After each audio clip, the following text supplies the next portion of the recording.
Hello, it's Bruce Rain from Breakers Creations here, and, oh, hang on. Better turn this off. There we go, that's better. No echo. My name is Bruce Rain from Breakers Creations. Thank you very much for joining me. I think it's just you and me, Jack. Okay, so here's the story. Two things. My wife is interstate, so I've got the house to myself. That's number one. And then number two is I was going to come down here and recap an SE30 power supply, and I thought, well, may as well switch the camera on while I'm doing it. I mean, why not? So, I got hold of an SE and an SE30. Yes, exactly. Might as well stream it. So, anyone else who's here, please jump on and say g'day. Anyone who's watched the video where I got hold of a couple of old vintage compact Macs, I got hold of a 512K with a RAM upgrade, and I got hold of an SE30. The SE30 logic board has been recapped and is working beautifully. Now it's a matter of getting the power supply working. Now the power supply was a bit of a mess, I have to say. You know, the corrosion on the metal was terrible. So that metal has now been treated, and it's now looking like this, looking pretty darn good if you ask me. I'm very happy with it. So I need to get the power supply all recapped and ready to go in here. Now, there is something I really should mention about this, and that is there are lots of solutions around these days for these power supplies where you can get like modern boards with modern power supplies, and you plonk them in, and you know, I could really see the benefit in that, because you're going to be using hello Max, what did you use to clean the PSU metal? I used vinegar and salt. So it's a solution of you know, probably about a cup of salt mixed with some cleaning vinegar, and then I let it sit in that for quite some time, and then I actually grabbed the whole thing. I had it in a tub, and I put the whole tub into my ultrasonic cleaner, and then just filled around the outside with water to help the sound waves travel, and then ran the ultrasonic for a little while to just help get in nooks and crannies and stuff. And then I cleaned it with a solvent, and then I sprayed it with a rust protection paint, so called Rust Guard Cold Gal. I used to do work for Rust Guard, so I know quite a lot about their paints. White Knight is the name of the company. White Knight, they're an offshoot of Taubmans, so they're owned by the same company that own Taubmans. I think it's Orica or something like that. I could be wrong. Hello, Paul. So. Yeah, I'm going to do lots of so's today, because hey, cheers, everyone.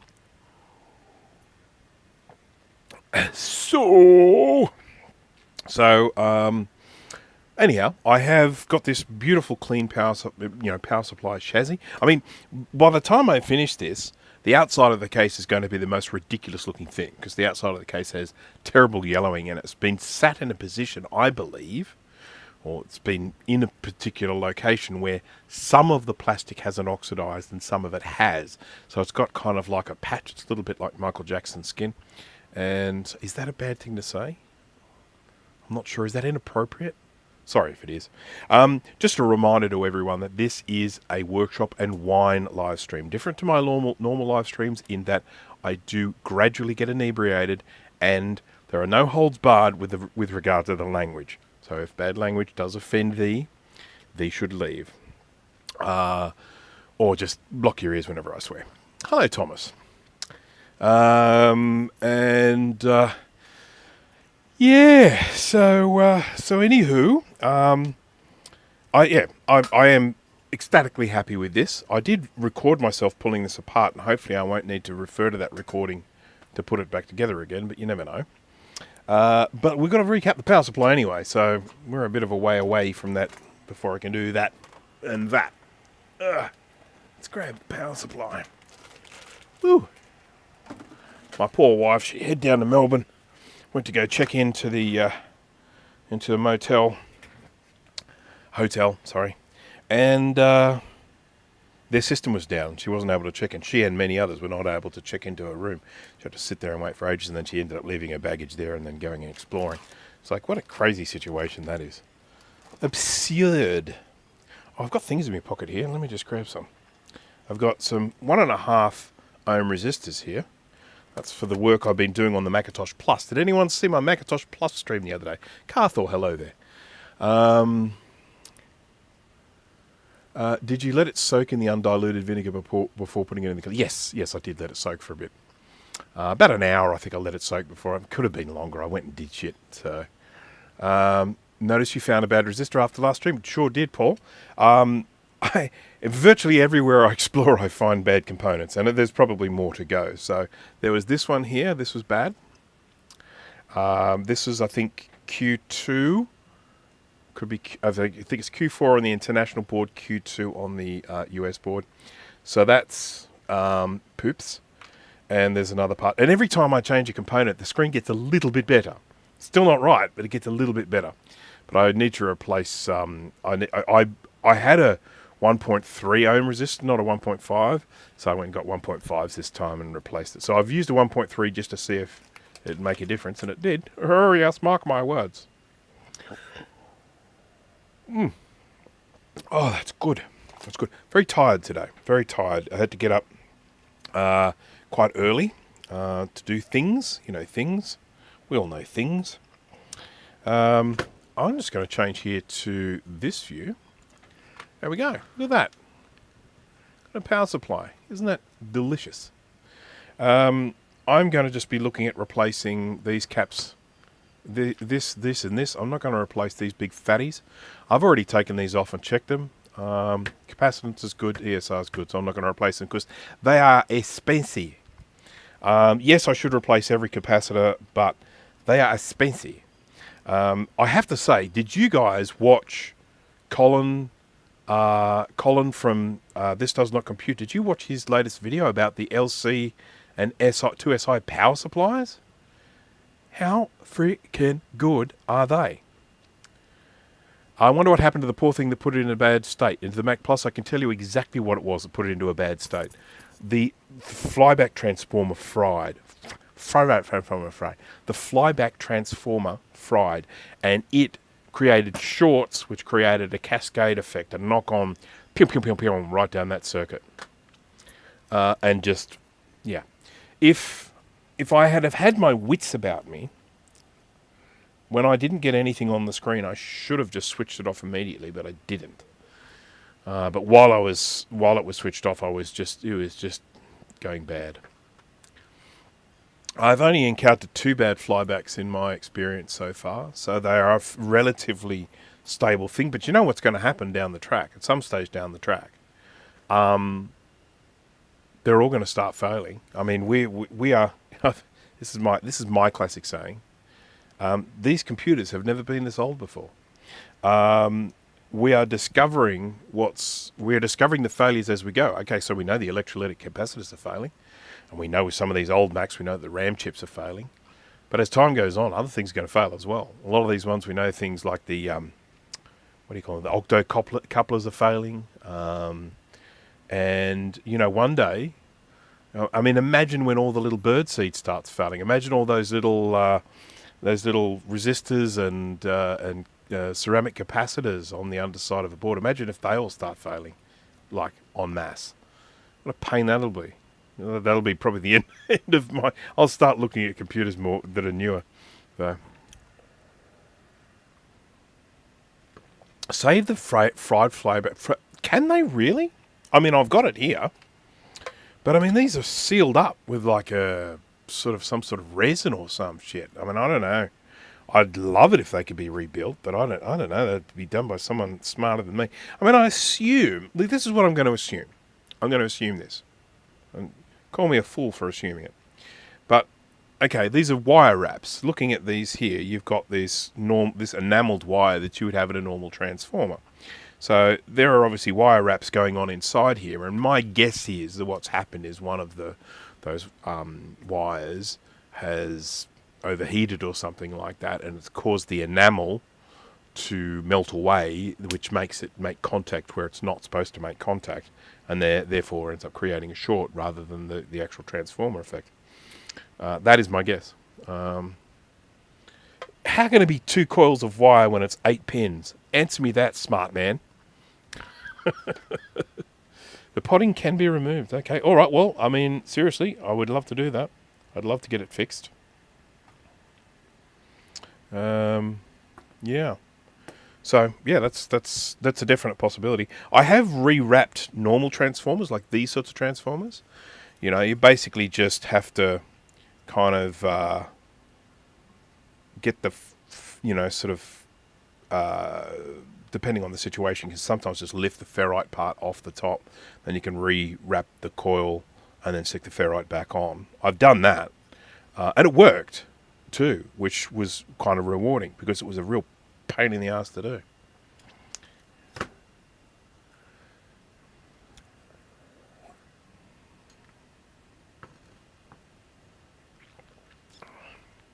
I've never been this old and will never be this young again. This is very true. This is very, very true. I'm printing resin at the moment. I don't know if you probably can't hear it, but just behind me here is my little resin printer is resining away. And I did a thing. Let me just grab this from my pocket. Excuse me while I whip this out. I've done that joke before. Never gets old. Okay. There is an Australian that is good with them and some radio people. Oh, wow. Did you just measure the length of the wire? Yeah, I measured the thickness and the length of the wire, and I just went and bought, because the shop that I buy stuff from, J-Car, they sell all sorts of different thicknesses of enamelled wire. So I just went and bought a roll of a similar thickness of enamelled wire, and yeah, just measured the original. I mean, I literally kind of attached it to one end, sort of outside, and stretched it all the way out, and then got another piece from the new one and got it the same length, and then just snipped it to the same length, and then just rewrapped it. It worked. It worked, but it was a flawed machine in the first place, so it kind of died off eventually. But never mind. Hello, Sideburn Studios. It was a high voltage transformer for the CRT. I miniscoped the 214. Okay. Well, I had to wind a new tiny. I'm going back to the beginning of your story now. I've read it in the wrong order. Sorry about that. I had to wind a new tiny transformer in a Tektronix oscilloscope from the 70s. It was unobtainium. I couldn't believe it worked. Well done. This is the thing. The thing is, this is actually something that I find really interesting. I mean, when you look at something like inductive charging that we have on our phones, where we put our phone down on a charger, where we're not actually plugging it in, we're just getting it close. It's exactly the same technology. It's used in a transformer. You guys all know this. I don't need to tell you that. And it is basically the fact that the power is not necessarily running through the wire; it's running outside the wire. So you can actually get that transfer from one coil to the next coil without them actually touching each other. It's just amazing. It's awesome. I love it. Hello, Foxhound 477. Hello, Macman142. What time is it in everyone's time zone at the moment? I'm just curious to know. Obviously, here it's coming up for 6 p.m. I normally watch the news at 6 p.m., but to be honest, at the moment, news is pretty freaking boring because we've got King Charles and Queen Camilla here touring Australia, and that is all they're running on the news. It's so fucking boring. 3 p.m. in WA. Okay, Carthor, that's 9 a.m. in Sweden, so that's a reasonable time. I mean, you probably have to go to work, so I apologise. 11:59 p.m. Monday. Okay, no worries. So we're just about to hit midnight. So Thomas, you must be, what is West Coast? Is that right? Am I West Coast of the US? Would I be correct in saying that? Yeah. So Paul, you're in Queensland, aren't you? And Queensland doesn't observe the daylight saving. So we're on the same line of latitude, or is it longitude? Longitude, latitude. You're on the same line as us, but yeah, you guys don't do the daylight savings. I actually quite like the daylight savings because it puts me a little bit closer to the time zones of a lot of the places who watch my live streams. So it just means that I can, if I'm doing a live stream on a Saturday or a Sunday, I can start a little bit later or something like that. Yeah, well, particularly East Coast. West, East, West, East. Yes, Eastern time in the US.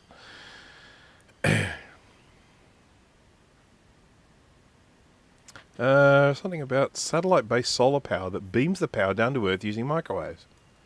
Wouldn't want to be under it, would you? Get fried from the inside out.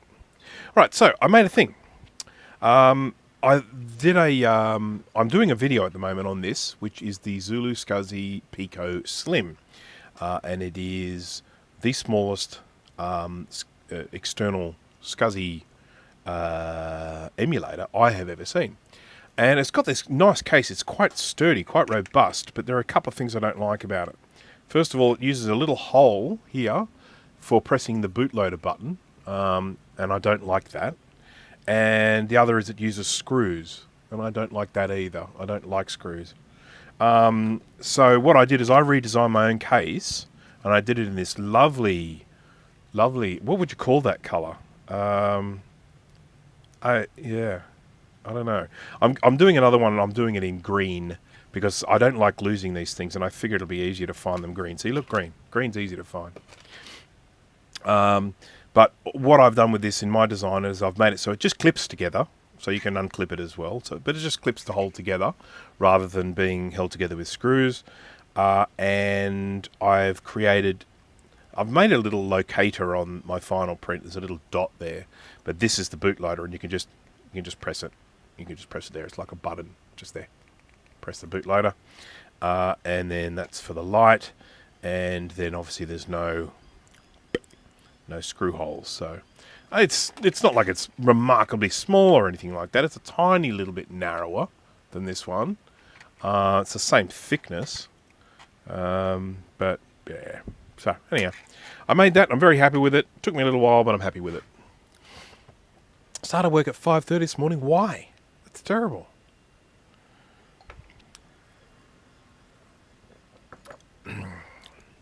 I hope that means you got to knock off early. The rounded edges of it. Thank you. So I use a 3D editing tool called Onshape. I won't give them too much of a wrap at the moment, because I'm trying to organise an affiliate partnership with them, and they're very, very slow getting back to me. And so, under those circumstances, I will, if I feature their software in my videos, I will just be saying, I did this in 3D. I won't be saying what I did it with. But anyhow, the great thing about these sorts of tools, I think it's the same with things like Fusion 360 and that, you can have a sharp edge, and you can literally just select the edge and then tell it how rounded you want it. It just makes stuff like this so easy to do. Okay. 3's not a bad knockoff time. I mean, should be like a 7 start, shouldn't it? So that means you've worked an extra hour and a half or something over an 8-hour day. So 5 till 3 should be 7 till 3. Should be a normal 8-hour day. 7 till 3, so 5:30. You got an extra hour and a half in there. What do you reckon that is? I've got no idea. T2 it says. Isn't that some sort of Terminator? Alright, we're going to start taking some of these caps off, because I've been procrastinating for way too long. I'll need to get my funny glasses. I'm going to need to go and get a new bottle of wine soon, because this one, I'm just getting through it. Seriously, I'm just inhaling this shit. It's not good. Kiddies, don't drink kiddies. It's bad for you. Listen to Uncle Bruce. It would be good if I could get this finished, though, even in my inebriated state.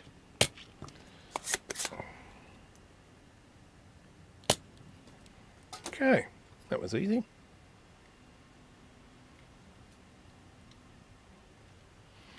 Gotta hate bent pins, don't you?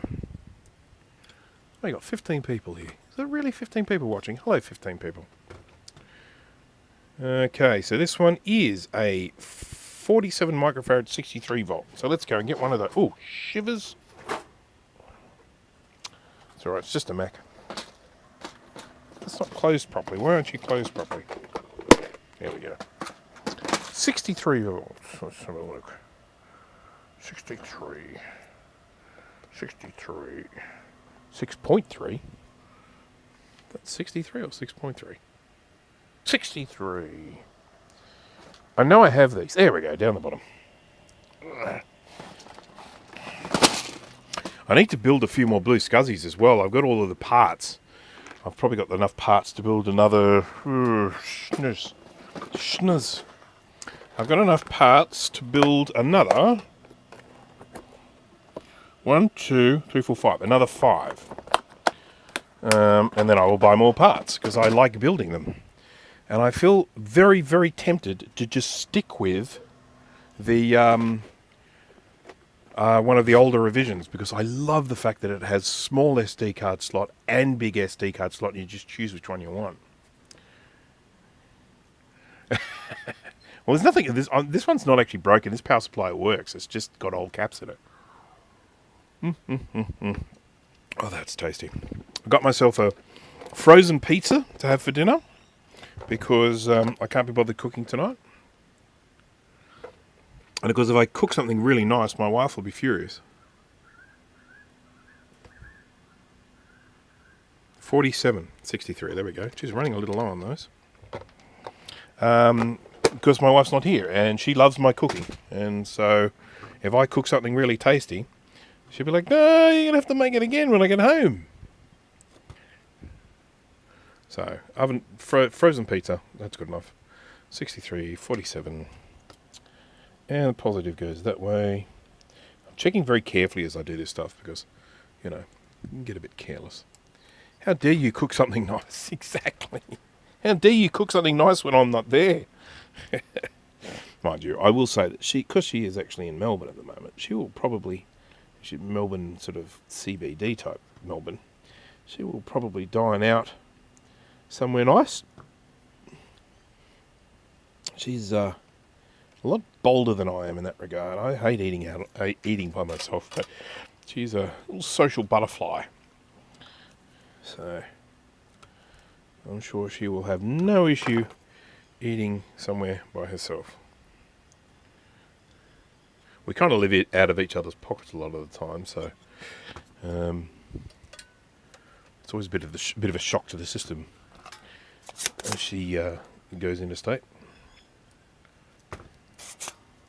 Alrighty, just going to keep working my way around. Because I'm not using a recapping guide, I can't really just whip all these little fuckers off and then stick new ones on, because you know, I think I have a guide for this, but I haven't got it here, or I can't be bothered, or something like that. I didn't think you made Melbourne dining out money. No, I don't. I don't know, is Melbourne dining out expensive? Maybe you need to warn her. I think she's somewhere quite close to a Korean barbecue, and she's very partial to a Korean barbecue, so she might end up there. Oh, just a reminder to everyone, these Workshop and Wine live streams I make unlisted when they're finished. So if for some reason you may be thinking to yourself, I'm tired, I can't be bothered watching anymore, or he's boring as shit, but I might come back and watch it later on, make sure you copy the URL, because it will not be on my my page. You have to have the URL. I'll give it to anyone if they ask me nicely.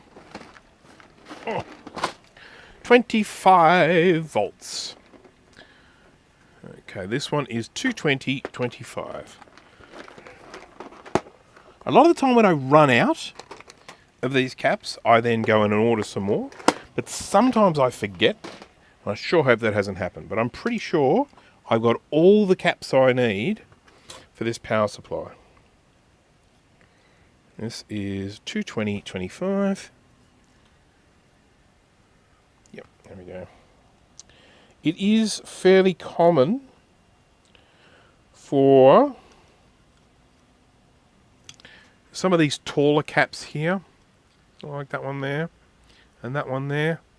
And there's some under there. It is quite common for those to get a bit poopy when they get old. So, you know.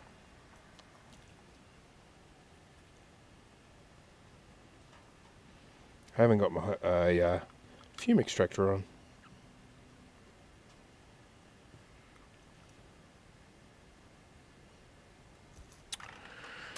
I wrote some code today. It's not surprising, seeing as that's what I do for a living. We're having to get a bunch of users on a system that I built to make their passwords a little bit more secure. Their passwords, it is a system I built such a long time ago. And, you know, the requirements of the password were like 6 characters, you know. It's like, come on. 6 characters and like a letter and a number or some shit. And we're making it so that it's a bit more up to date. And we're adding some 2-factor authentication as well. There's nothing particularly bad that could be stolen from the website if someone hacked in, but don't want anyone hacking you.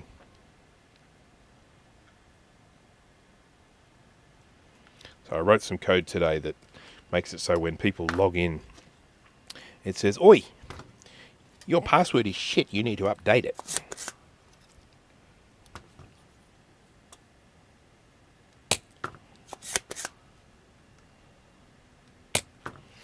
I love writing code, by the way. Nate, hello there. Thank you for joining. I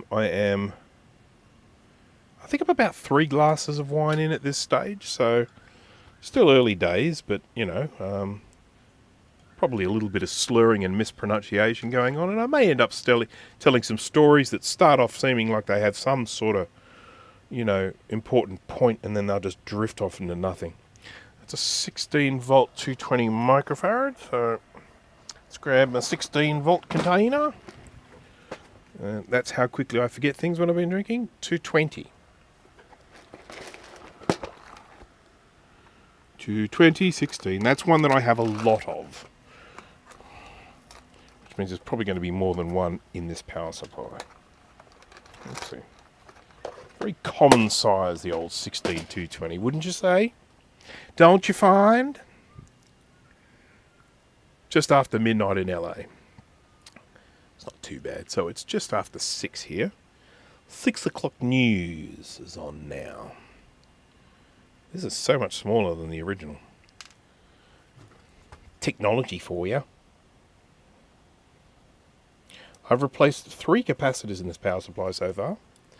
That is not like ridiculously slow or anything when I'm doing a live stream. I think I'm moving around about the same sort of pace that I would in any live stream. I'm just going to move the camera a bit. Sorry for the wobbles. There we go. Too far. There we go. It's probably in exactly the same position as it was before. Using oh, I wanted to record this. Hang on. Beep. Okay, I'm recording now. Because I'm going to probably use bits of this in my in the video that I'm making about this restoration project.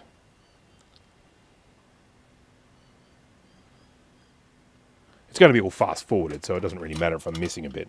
It'll just be voiceover, and I'll be saying things like, I recapped this power supply during a live stream. There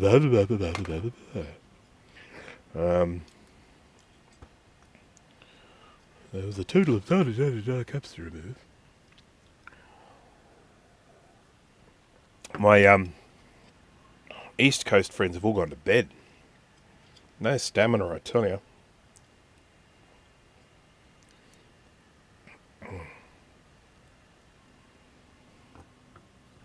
The peeps on the Eastern time.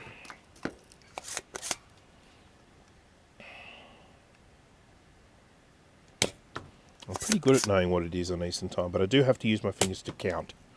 So it's like 6, 7, 8, 9, 10, 11, 12, 1, 2. It's 3 a.m. there at the moment. God, it's not even that late. Can't believe they ditched me, man.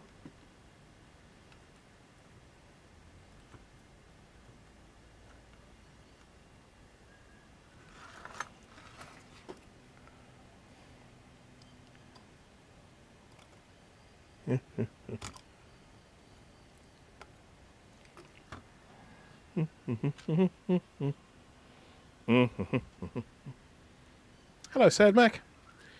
It's still daylight here, but not for much longer. It will be night time. I think the sun sets in about an hour's time here. Lots of bird noises here at the moment, so if you hear any, don't freak out. That's just how it is this time of year. It is spring time, and we get a lot of bird activity in spring. 470, 16. I had my 16s just here. I'm taking a lot of pride in this... what is that? What is that?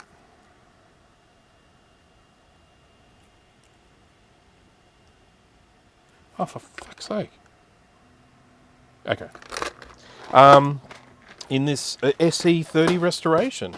And I think at the end of the day, this SE30 will probably end up getting sold. I'm not sure there's really any... I mean, I suppose I could maybe sell one of the others and keep this one because I did all the resto work. But it really comes down to... I'd love to make my money back on what I paid for these computers. Because I'm not loaded at the moment, that's for sure. And so if I was able to do a bit of resto work and then someone gets a new SE30, everybody's happy. Because let's face it, SE30s, love them.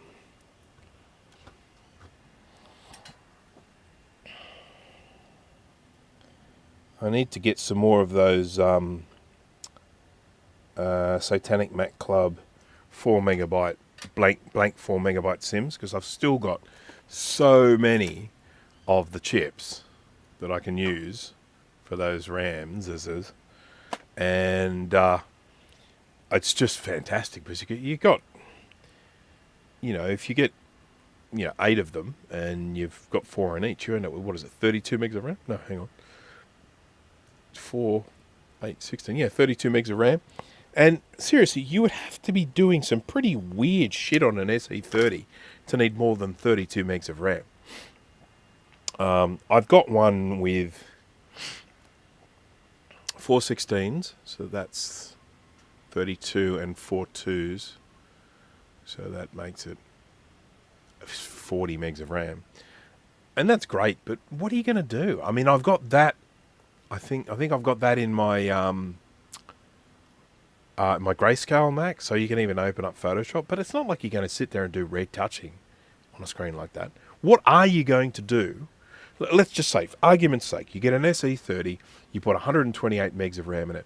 What are you going to do with that 128 megs of RAM? I put the question to you. Someone think of something of interest and importance. Anyone caught sight of the comet yet? I have not. I haven't been looking for it, to be honest. I know it's there. I've read that. I used to be an amateur astronomer. I have a Meade 10-inch Schmidt-Cassegrain telescope with a German equatorial mount. And obviously camera stuff and all that sort of junk. So... test the RAM again and again. Yes, you could do that. That is one thing you could do. I'll give you that. Do you ever work... Sideburn Studios. Do you ever work non-Atari 8-bits? I'm currently converting... I assume it's meant to be work on Atari 8-bits. I'm currently converting a 65XE into a laptop. No, I haven't, but I love this sort of stuff. I'm totally into that sort of stuff where people in this day and age are now turning desktop computers into laptops and stuff like that. I have a very similar plan for doing something like that myself. Just getting all the power supplies and all that sort of up and running. And it's that's awesome. Now, okay, let me tell you. I'll go here on a little bit of a tangent here for a sec. I was never really much of an Atari person. I do have a couple of Atari portfolios. So that, I guess, that's something. That's an Atari. So there's a little bit of a story behind that, and that was I had a terrible motorcycle accident when I was 20, and I ended up in hospital for 2 months. And during that time, I wanted to have a computer to work with, even just for, documenting what was going on and stuff like that. So I went to my folks and I said, can you try and find me the smallest computer you can? And they came back with an Atari portfolio. They went into a shop somewhere and said, looking for a small portable computer, small enough to go into a drawer. Oh, damn. It's a bloodstream. I've just picked a scab. Let's just do that. Don't need to see that. And yeah, so I've got 2 Atari portfolios, possibly even 3, and I've got the parallel port for it, and I've got the card reader for it. I think that's it. I might have a serial port for it, but I can't remember. And anyhow, but what I can tell you is I am very passionate about 1980s kind of 8-bit computers. I love the dawn of the personal computer industry, the home user personal computer industry. And so I love things like Atari and Amiga and what else we got? We got sort of all those really, things like the Commodore 64 and stuff like that. I mean, I'm really, really passionate about that stuff. So first aid off here. Do you think I should cauterize it? Oh, damn, it's still going. I mean, it's just I was moving something the other day, and I scraped my arm on something sticking out, and it was nothing, but it's kind of now it's getting a bit itchy, and I kind of scratch it and I take that bloody thing off. I bought my autistic son a 10-inch National Geographic telescope. He loves space. It's probably a 10-inch. That'd be it's a Newtonian would be my thought. So the Schmidt-Cassegrain, which I have, what happens is the light comes in the front, and then it bounces off a mirror on the back, and then it bounces up into a mirror on the inside, and then it comes back down outside. And what that does is it means the focal length is actually really long inside a relatively small barrel. Mine's I think 10-inch. Did I say that? It's 10-inch, I think. And it's equivalent of a 1 meter focal length. So, anyhow, they are great stuff. And what telescopes like that are really, really awesome for are looking at Jupiter, Saturn, and Mars to some extent. Mars is a little bit dull. I mean, you can see the colour, but Mars is a little bit dull. And, of course, the moon. I mean, looking at the moon through a telescope like that is just dazzling. The sun is also great, but you need the right sort of filters for it. Right now, sun watching is awesome because it has so many sunspots.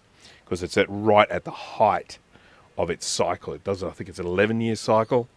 It comes right down and then it goes back up and then it comes right down. That's why I've been having these auroras.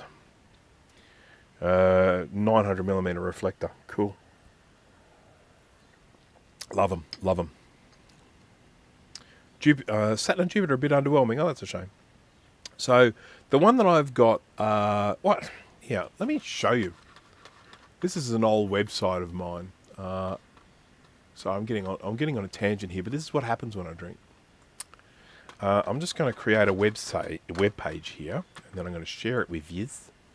It's an really old web page, so don't,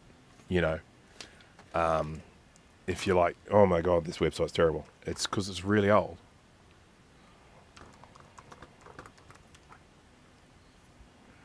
Poor Chef Astro. Here it is. Found it. So I'm going to just jump across now to this screen. So here is an old website that I did. I mean, I did this literally like 20 plus years ago. I'm going to say something like that. And so my equipment, and this is even the equipment part is old. Okay, see, this is the telescope. 8-inch, not 10-inch. Meade LXD55, Schmidt-Cassegrain, focal ratio f10. Oh, sorry, focal length 2000. German equatorial mount. Auto go to. This is back when I was using an old EOS 300D on it because I've got a way better camera than that now. But never mind.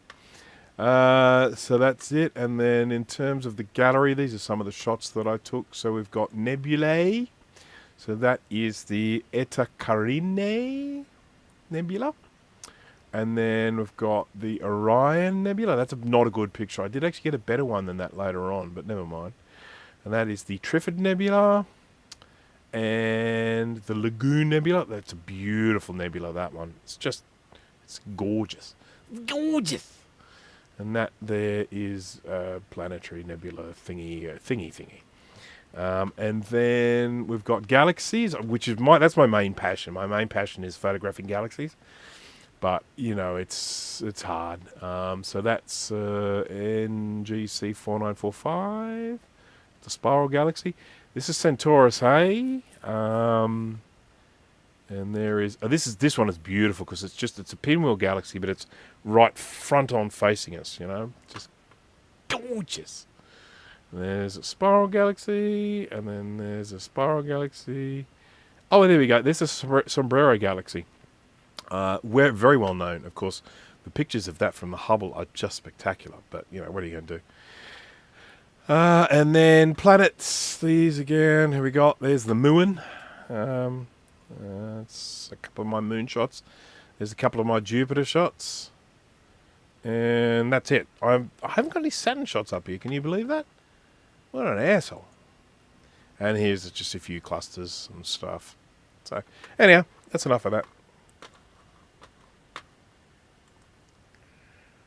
Yeah, it was. Okay, so these are stacking. So, yeah, they're very short. So, the Schmidt-Cassegrain telescopes are very short. I could bring it out here, but I won't. They're not very long. It's only like that long. Just like that long. But because the light bounces backwards and forwards inside, and they're very expensive because they have to be so incredibly precise to do that. But what I actually do, is it programmable, the telescope? Yes, it is. So it has tracking and automatic tracking and stuff like that. So it's old technology. It is really, we're talking probably at least probably 15 to 20 years in terms of the technology. But anyhow, so the type of photography that I use for that is a process called stacking. And what you do is, rather than taking one great big long exposure that goes for like half an hour, the problem when you do that, you can get all sorts of light problems. And if a plane flies over or an insect flies in front, you can just destroy the whole thing. You take lots and lots of photos, and they might be all, say, 30 seconds each or something like that, or 15-second exposures. And you take a whole bunch of photos, and then what you do is you then get software to go in and analyze all those photos, and it looks at any that are bad. If they've got some blurriness in them or whatever, it'll just ditch them, and it'll only keep the good ones. So it just only keeps all of the good photos, the ones that are nice and in focus, the ones that don't have any, you know, shit flying in front of it or something like that. Then what it does is it lines them all up so they're all aligned, and then it goes through and analyzes every single pixel, and it averages that out. It's sort of, so what you end up doing is you end up turning like two 15-second exposures into like one 30-second exposure. And it also massively reduces the amount of noise you get from the CCDs on a digital camera. And you end up being able to get the most incredible photos. You can get photos with just like home setup that are just like so much better than like photos from observatories of the past, you know, like in the 70s and stuff like that. Naked eye wouldn't see quite as much, but I can tell you that on my telescope, Saturn and Jupiter were quite visible. You could see the storm, the red dot, the big red dot on Jupiter. You could see that with my telescope. Hey, my wife's finally checked into her hotel room. Let me just check. I just got to have a quick look here and make sure it's not like some sort of disastrous thing. Okay. All right, here we go. I'm going to look at somewhere I can have dinner and then come back and chill. They don't have wine glasses here, so I'll need to go down and ask for some. Oh, come on. Hotel room that doesn't have wine glasses. Complain. Okay, that's a fairly basic room by the looks of it, but never mind.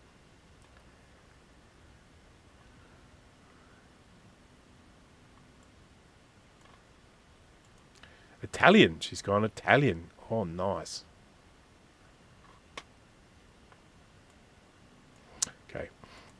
Just doing some replies so she knows that I'm listening. And let's get some caps out of the way. Right. Sorry about this, people. Distracted by my wife. Isn't it terrible? How dare you? Right. I have this sneaking suspicion I won't get this finished tonight. I am really not being a very focused operator at the moment, am I? Got bent pins here again. And I'm not a big fan of bent pins. I don't mind them slightly splayed, but I do not like them bent. Right, you know, folded back on themselves. I just burned it to my thumb. It smells like bacon.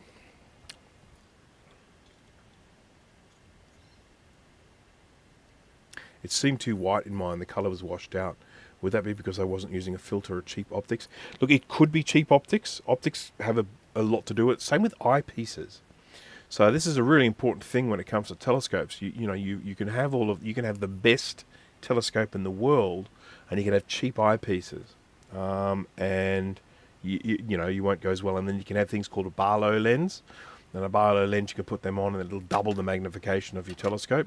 You will lose some quality in that because it's having to go through more glass, but you know, these are just all things.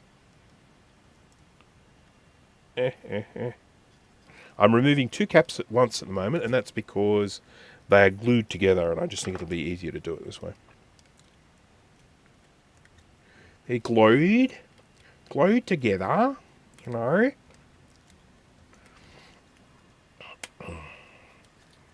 Last weekend I caught up with Madeline. Anyone who used to watch the Maciac show might know Madeline. She was a guest on our show a few times.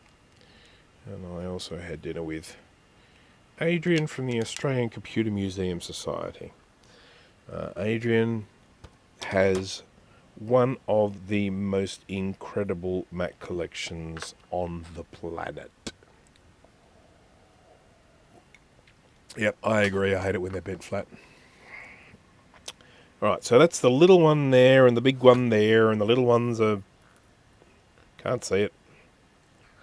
Ugh, come on, you stupid. With your sorcerer's ways. 16 volt 470. 10 volt 1200. Okay, let's start with a 16 volt 470.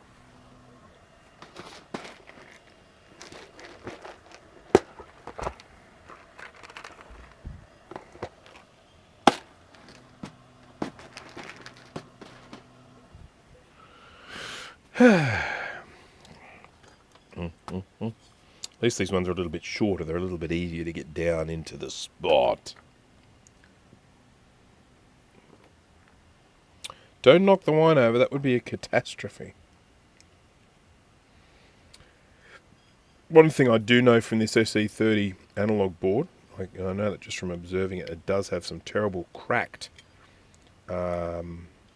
connections on the analog board. So I definitely will need a bit of fixing when I get to that stage. Maybe I should have done that instead. That's way less work than this. Okay. I'm banking on getting this right first go. I really don't want to have to fix it if I've got something around the wrong way.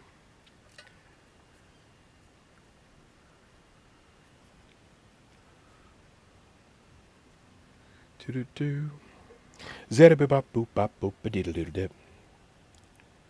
I went to my local J-Car Electronics today. I like going there. Bought myself some filament. So I wanted to print my little case here for my Zulu SCSI.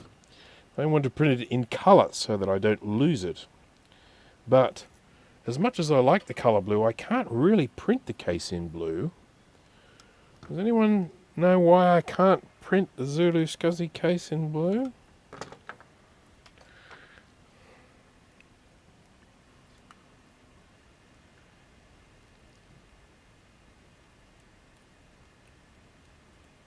Okay. 1200, 10 volts. 10, 10, 10, 10, 10, 10, 10, 10.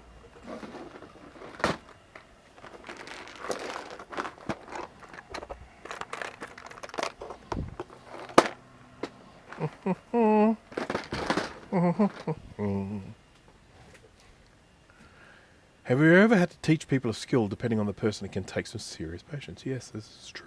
This is very true. I have done a lot of training throughout my life. It is something that I sort of consider myself fairly good at, training people new things. But yeah, I know exactly what you're talking about. It can be very hard sometimes. It's getting that. One of the hardest things when you're trying to teach someone something is that a lot of the times, for examples, a lot of the stuff that I do, whether it be coding or whatever, it's built on an existing knowledge base. So when someone shows me something and they might say, oh, okay, here's a new thing. That new thing slots into a spot already in my brain. So I've got a little space in my brain all ready for that new bit of information. And it's a little puzzle piece that just fits in with an existing knowledge. You then try and teach that to someone else who doesn't have that base, that background. They haven't necessarily been learning that thing for their whole life. You then have to find a way of getting that information to stay in their brain. And that is a real challenge sometimes. It's got nothing to do with their intelligence or their ability to absorb information. It's just they have learned information. They get learning this information without that kind of groundwork that you might already have.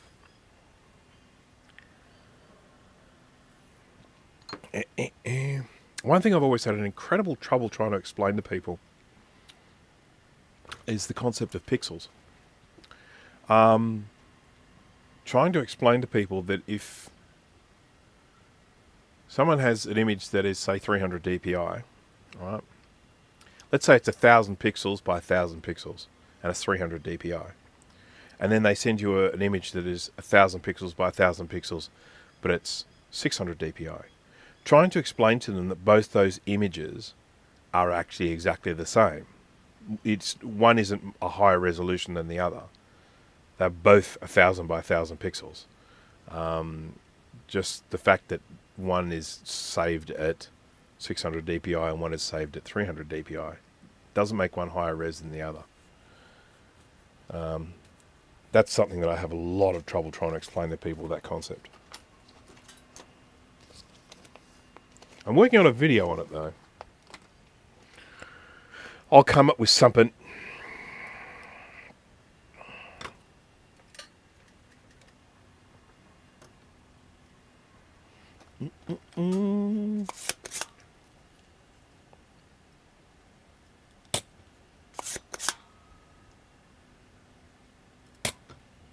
God, there's a bit of a ruckus going on. Someone's listening to some music or something. Can't judge.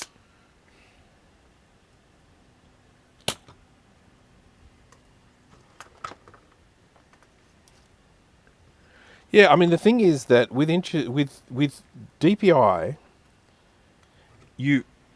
we're talking about a situation that relates to pre-computers when we used to work in print. DPI had a meaning because it was the resolution that image was being, say, printed at.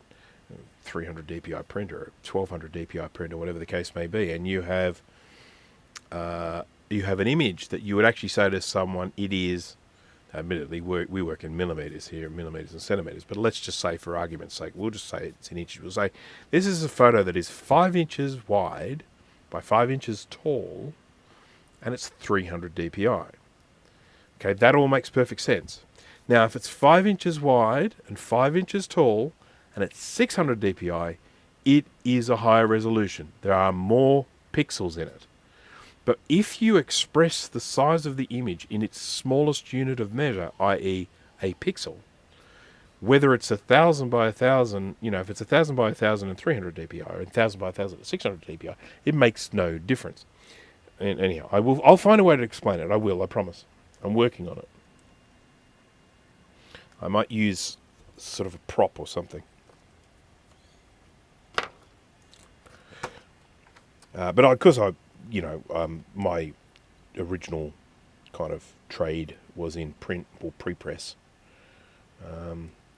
I'm very, what would you call it, pixel-minded. Yeah. Charlie, hello there. Wine time here too. Yep, indeed. It's definitely wine time. This is wine time for sure. I don't know if you guys can hear that, but that's a bird out there. It's a channel bill cuckoo. It was in my last live stream as well. I think they're just hanging out here. The fig tree that I've got in my backyard is in full fruit at the moment. They're not people edible figs, but what's it called? Animals like them. Bats like them. Possums like them. I am recapping an SE30 power supply. And I'm really going slow on the wine.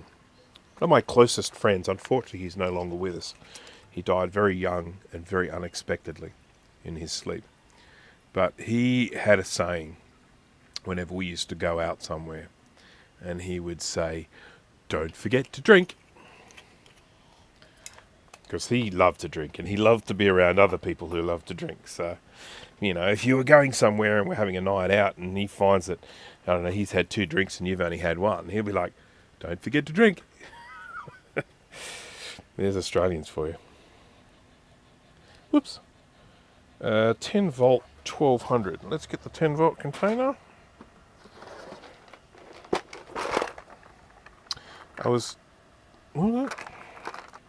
10 volt 1200.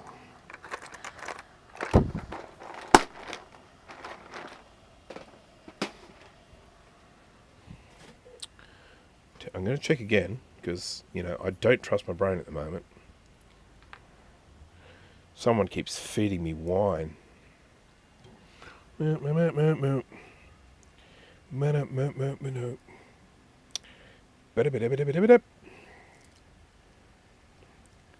you doing? Come on. There you go. Plus. A 6-inch picture at 300 dpi, 800 dots resolution. Yep. Explaining that is actually relatively straightforward. So here's where I really run into strife, okay? If someone wants to supply me an image for a web page or something like that, if I'm not doing it myself, if someone's supplying an image, now I'd always much prefer if they've got artwork or something, supply it to me, sort of in vector format and I can rasterize it. But let's assume that someone's going to go and design some artwork in Photoshop. That's the channel bill cuckoo, if you can hear it. 2 of them. So someone's going to go design it and they say, "Hey, what size should I do it?" And I say, "Well, can you do it, say," and this is where it's really got complicated now, is because of retina screens. So retina screens are much, much higher resolution. So whereas before you might have had 1,000 pixels to work, let's say you had a banner and you're creating a banner, it's 1,000 pixels wide. And you would have been able to, and you say, "Okay, it's 1,000 pixels wide. Let's do it." Okay, great. And you say, "Well, okay, we need this to work for retina screens, so it needs to be 2,000 pixels wide." But they then look at 2,000 pixels and they go, "Oh, great, I've got all this extra space. I can stick all this tiny little text in there." And then when you scale it down on a phone screen, you can't read shit. So, trying to explain to someone when they supply artwork to say, "Okay, we want you to supply it at this size, we want you to supply it at a particular size and a particular resolution." So rather than saying to them, "Just give it to me X amount of pixels wide," I'll say, "Set it up for me at 10 centimeters wide at 144 pixels per inch." Something like that. To try and get them to get their head around the size of the thing. Because if you tell them it's going to be 10 centimeters wide or something, which is like 3 inches wide, they're not going to go in and then put like 2-point text on there that you can't read. But that's the hardest thing when someone says, oh, what size would you like me to make the artwork? It's like, ah, shit. I don't want you to do that.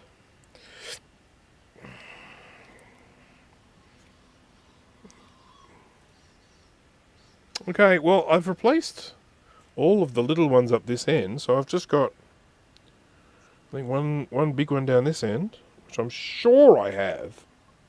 I'm sure of it. I'm as sure as the day is long. We have bats driving us nuts here with the surrounding trees all in flower, noisy pests. They're not pests. They're locals. They got more right to be here than we do. I don't even notice them. I mean, I notice them when I stand outside, but I don't even hear them inside. 16 volt, 200 microfarad. That's a big fatty, that one. 16 volt, 200. That's probably in here. Hey. 16 volt. I can't read that for shit. Closer to 4-inch. You reckon? Do you reckon 10 centimeters closer to 4-inch? Yeah, of course it is. 25.4. Yeah. Sorry. 25.4. 2200. It makes it a lot better when you can actually see. 22. I've got a couple of 2200s. I think this is a good spot for fatty. A fatty.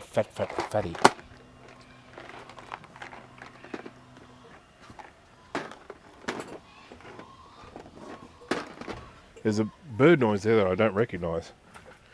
Could be a cockatoo or something, or a type of parrot. Trees are huge and there's close to 100 of them, yeah. I can imagine that would be get pretty loud. So we only have the one tree here that attracts the bats, but it is a absolutely massive fig tree. I cannot even express how incredibly ginormously large it is. We cannot grow grass in our backyard because it doesn't get enough sunlight because of the tree.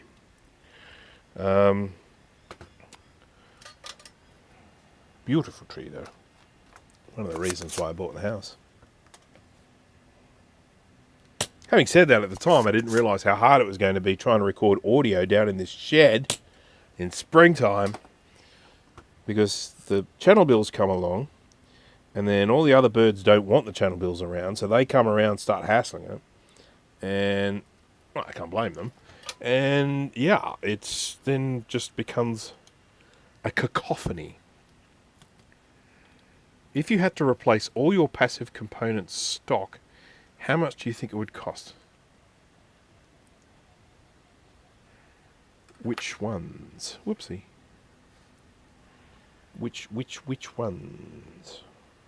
Which passive components on which device? Are you talking about this? If you're talking about... so,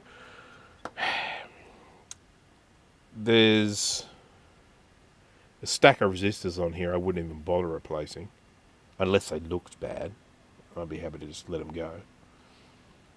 And then there's only 2 caps on here that I'm not replacing. And there's probably some ceramics on here I'm not going to bother to replace. Ceramics last for donkey's years. This sucks. I'm going to need a pair of pliers to get this out.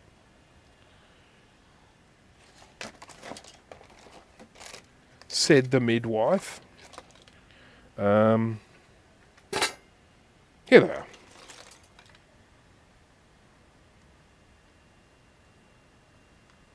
Hey, out she comes. I don't know why I assume this capacitor is female, but I did make that assumption.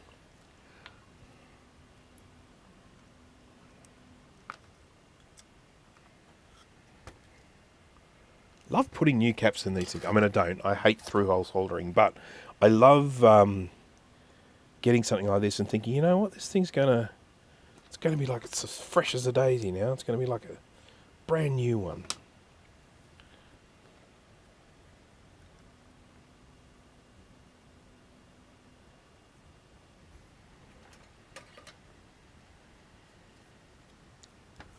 Geez, that's a good question. Shit. It's very hard to know because I built them up over time. I've just, you take on a particular project and you go, oh, look, I've got all the caps except for that one, and then I just go and buy like 20 of those. Yeah, some hundreds, I'd say. Yeah, I don't. Yeah, yeah. The resistors, I I went on a kind of a bit of a resistor buying spree a while ago. I bought a whole stack, and I put them in a kind of thing that you use to put different jewelry in. It hasn't worked out very well, but Do I have a list somewhere of common capacitors for building a stock? That's a really good question. What I can tell you is that kind of like the most common voltage is probably 16, but you got 16, you got 25, 50, 63. So when it comes to voltage, you've got those ones there. In terms of the capacitor sizes, I mean, they all, some of the really common ones are like 1200, 2200, 470, 220, 4700. They're commonalities there. If someone asked me to actually put together a list, I could probably put together a list of some of the ones that are used the most. It would take some time though. But yeah, give the chickens wine. I can't do that. Sorry, it's a comment from a long time ago. So look, where are the chickens? I gave them some food before. Let's say hello. See if they're there. You can see on the left there. That's the blind one. She gets a bit confused about what she's supposed to do at night time. She often ends up just sort of sleeping anywhere. And then the white one just went into the white coop. I think the rest are all in there. Well, I've got one that's broody at the moment. The broody is when they just sit on the eggs. And of course the eggs are unfertilized. And it's not good for them because it's fine if they're actually hatching eggs. But when you're talking about unfertilized eggs, the eggs are just going to sit there. And when they do that, they lose a lot of colour from the thingy on their head. I can't remember what it's called. Because they're not eating enough and they're not drinking enough. So I have to keep lifting them up. You take them out and make sure you put them in front of food and water. Josh, hello there. The ghost of Bernadette lives on, indeed, indeed. Got some lovely photos with Bernadette. I'm very happy about that. I don't have many photos of... under a grand, yes, I would think under a grand, Paul. Okay, so I'm just going to check this and make sure there aren't any little capacitors hiding that I haven't seen. And if there aren't, I'll put this back together.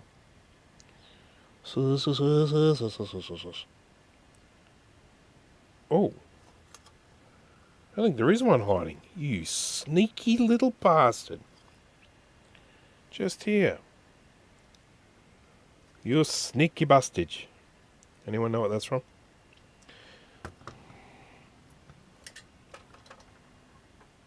That will test people's movie knowledge. It's a very obscure reference, calling someone a bustage.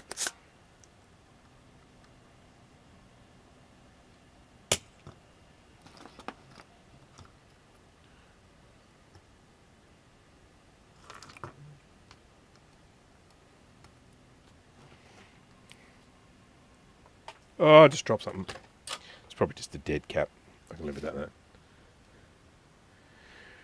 Josh, I am recapping a, what do you call these things? SE30 power supply. So this is the one in the Mac that was in a terrible corroded state. And I have been in the process of restoring and getting it beautiful again.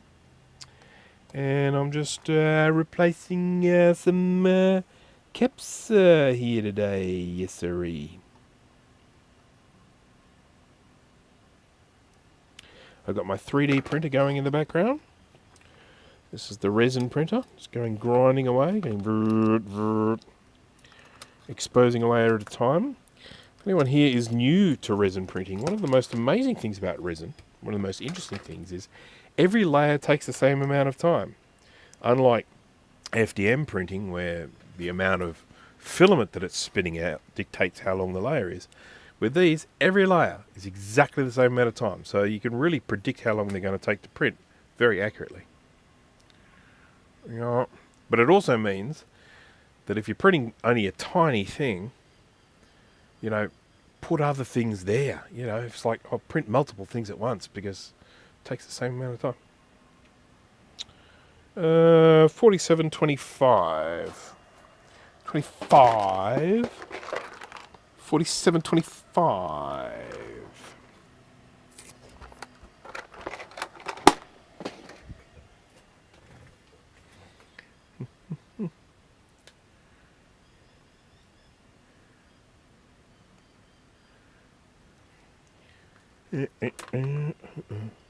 Gotta try and squeeze this in here somehow.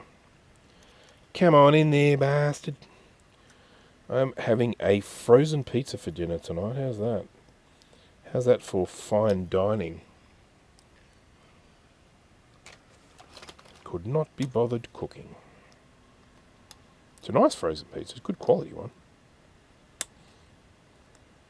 And of course you can get them lovely and fresh when you cook them at home.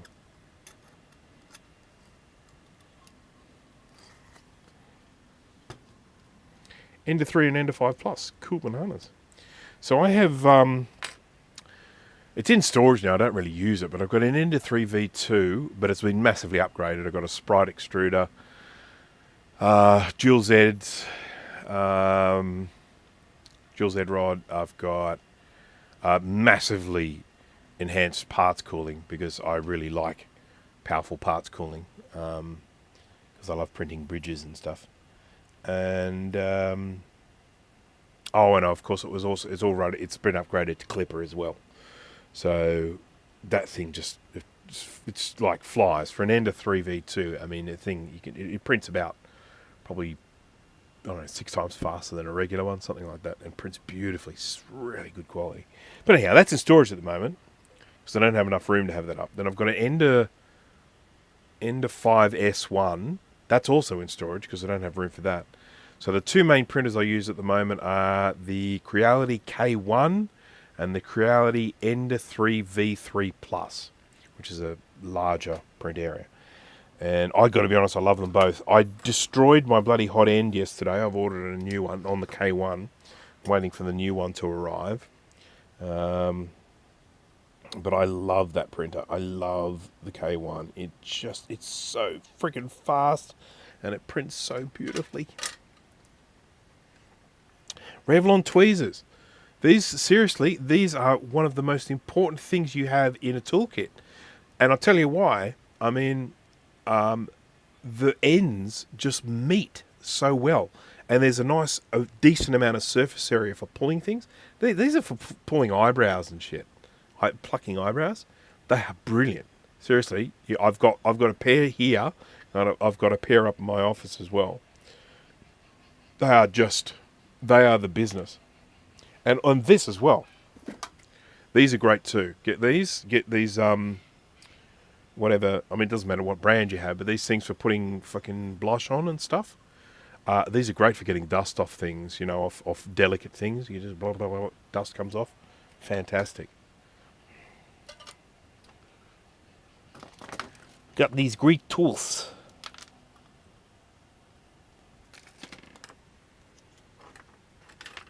Jealous of all these nice new printers coming out. Yeah. There's one thing I will say about 3D printing is there's a transition going on at the moment, and you can look at it. I can look at it similar to the way that I look at it. The very first trade I got into, which is sort of pre-press. I learned a lot of the foundational work with that. I got an understanding of how things worked. Through all the older technologies, and then the new technologies came in, and it was excellent to have that foundation of knowledge. Yes, you can come in without all of that knowledge, and you can get by. You can just sit at a computer and you can design stuff and that. But understanding how stuff works, does make it much better for problem solving. And it's the same with 3D printers. I would recommend to anyone who gets into 3D printing, start with a printer where you do have to understand stuff, understand E-steps, understand, other stuff that I can't think of right now. And it makes you a better problem solver when you do come across issues. Creality K1 printer and the Ender 3 V3 Plus as well. You can literally take those out of the box and you can just start printing. And chances are you're not going to have any trouble and they're just going to be fine. But if something does go wrong, or if something is not turning out the way you expect, an understanding of how 3D printers work and the technology behind them can help you problem solve and figure out why you're not getting the results you want.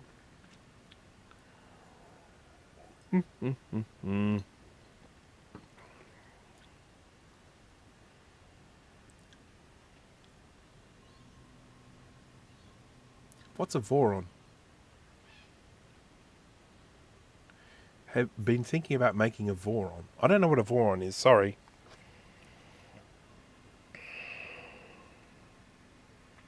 Alright. Well, I think that really is all the caps now, even though before I thought it was all the caps, but it wasn't. Now, one of the really annoying things about this is I've got to kind of reassemble all this crap. I'll get all the bits and I'll see what I can do. I won't necessarily do it all now, but how long have I been going for? An hour 17. I'm 1 hour 17. I decided that I wouldn't go for more than 2 hours. That's one thing I decided. A power switch. Did you know that here in Australia, on is downwards, up is off? So this, if around this way, is upside down in this country. Crazy, huh? It's crazy.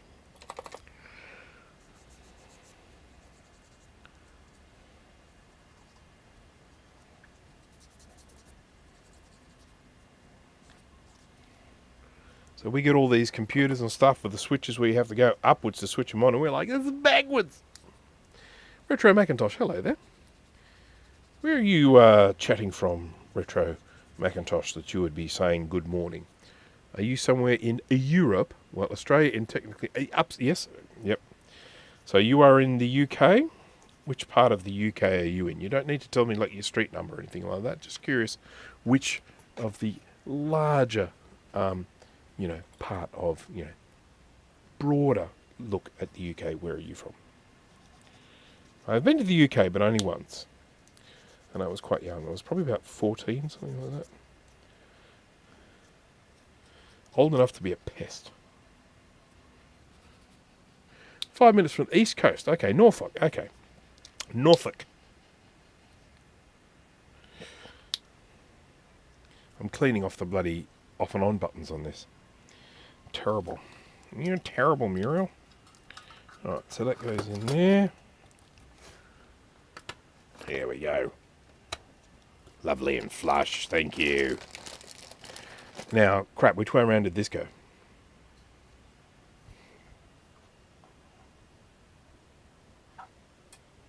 Shit. Oh, my 3D printer's finished. I love it when that happens. It goes, and then it goes to the top.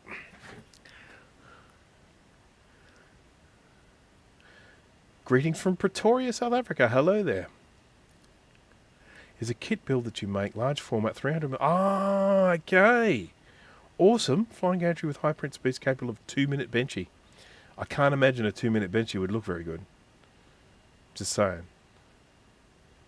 Don't normally see you streaming before work, but nice to catch you. Love you guys. Self-taught recapper from yours and Mac84's videos. Thank you very much. Yeah, well, this is the thing.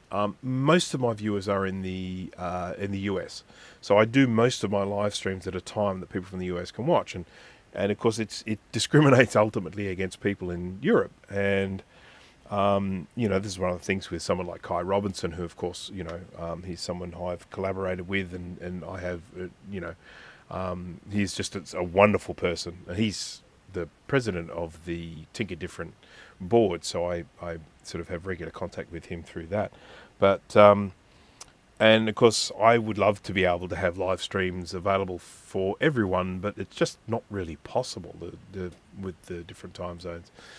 So yeah, I do the majority of them at a time when the US peoples can watch, and then every now and again I'll do one like this, in particular when the house is empty, I had a few drinks. This is the real me. And I can't remember which way around this plug went. I can't remember. Present doesn't really matter. I'll make it the same. I'm going to make it the same as a Mac Plus. And that is with that there, like that. That there, and that there. There you go. What do you reckon? That looks alright, doesn't it? We're good with that. Right. Oh, man. You know how I was saying... well, actually, you probably don't know, but I was saying before, I recorded the disassembly of this on a video, and I thought I'd be putting it together without having to... I could just watch the video, but I'm doing it on a live stream, so I can't watch the video. So it's probably a limit to how much I can... I have a weird love for the Apple design speakers. I do a lot more heavy duty engineering, and 3D printing makes patterns for metal casting really easy. Oh, cool.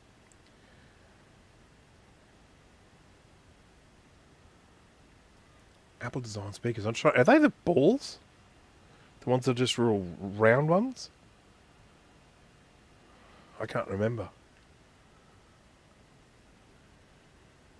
Oh, Color Classic. Oh, no, they're the beige ones. They're the beige ones? I think I remember them. I don't remember exactly what they look like, but I've got a bit of it. They had like a little... Did they have a volume knob at the front? Something like that. Yeah, I'm not going to put this together. There's no way I'm testing it tonight because the rest of the things are pieces, but I'm not going to put it together because I do want to watch the video when I put it together. But it has been recapped, so that's good. But what I am going to do,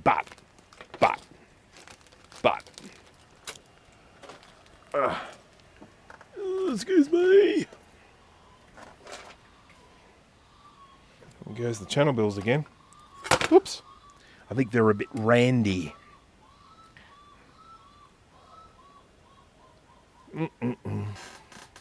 What's thoughts on the newish Pico PSUs popping up for older Macs as replacements? I'm loving them. So here's the thing. I will typically go down the path. Sorry, I'm just whacking my microphone here. I will typically go down the path of restoring an original power supply if I can. But I have had a couple of computers where the power supply just hasn't worked even after recapping and sort of replacing a few components. And sure, I can sit there and diagnose the whole thing, but I do love the idea of dropping in a Pico and a 12-volt power supply. Because, I mean, you get hold of a pretty decent 12-volt power supply for quite cheap. And you get a 12-volt power supply then into the Pico ATX, and you can have that all hidden inside the old power supply, so no one's going to know when they look at it. I like it. I've got a 2SI power supply somewhere that's just gone. I've never been able to get it working. So the idea of being able to actually get it working again with the ATX, I actually think it's a really good thing. So I watched Colin's, I assume, Retro Macintosh, you are referring to the video by Colin from This Does Not Compute.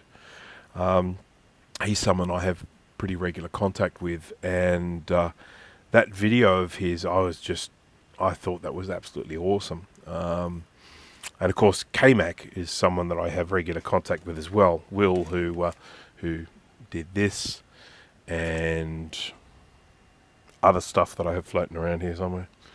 The SE.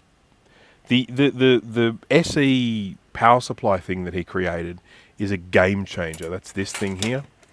Because from a testing tool, and I work on a lot of SE30s, that I can just test the board without having to get the whole chassis over. I can just use this to test it. It's just brilliant. So it's one of the funny things that happens when you do YouTube channels. You often, in particular when you're doing stuff with common interests, you suddenly find yourself I'm friends with all these other YouTubers. We people like me and Steve from Mac84 and like Dan Canadian Computer Collector and Colin from This Does Not Compute, Sean from Action Retro, Mr. Macintosh. We all are in very regular contact. We all just sort of talk about the sort of YouTubey type stuff, the stuff that we're all going through, and we bounce ideas off each other and stuff like that. And yeah, Ron as well. So I haven't spoken to Ron in ages, or Joe for that matter, which is a shame because there was a time when I had very regular contact with them. But I have a Mac Crate hard drive with a busted PSU burnout resistors. No way of knowing what they were. Yeah, look, I mean, I guess the one advantage you have with that is you're going to be looking at just a fairly basic 5 volt and 12 volt power supply. So you can probably replicate something relatively easily with that.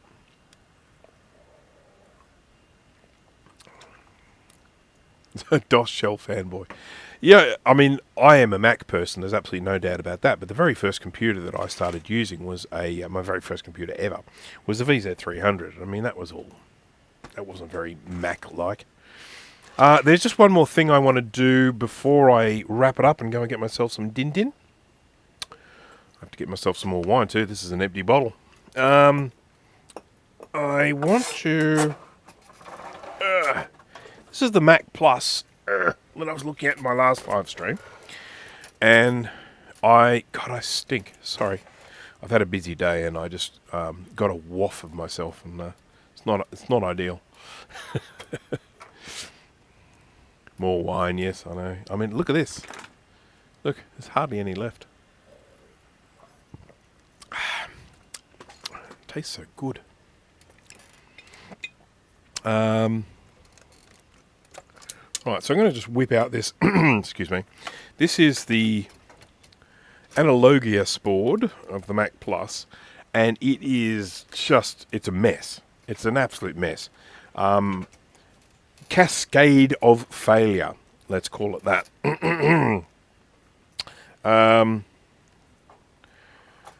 It's where you get to, really appreciate the way everything sort of all connects together. So basically what happened with this is the flyback transformer failed. This is a good one. This is actually from the SC30 that I've been working on. That's just, I've got it on here temporarily. So this failed. And that created a short, and that ended up just destroying pretty much everything along here. Now I've replaced this. I'm going to replace this as well. I've replaced some diodes. This thing here probably needs to be replaced. I actually thought it came in the mail today, but it was something else, so that was a bit annoying. And this is the great big fat, you can't actually see it. I'll change the view, top view. Oops. Wrong view, side view. There we go. Sorry, I'm using a different camera tonight. So this, I can stop recording now.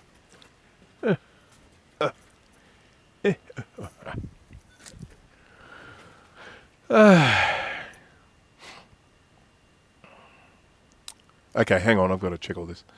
My Supermac, treatment else, it's my daily. That's awesome.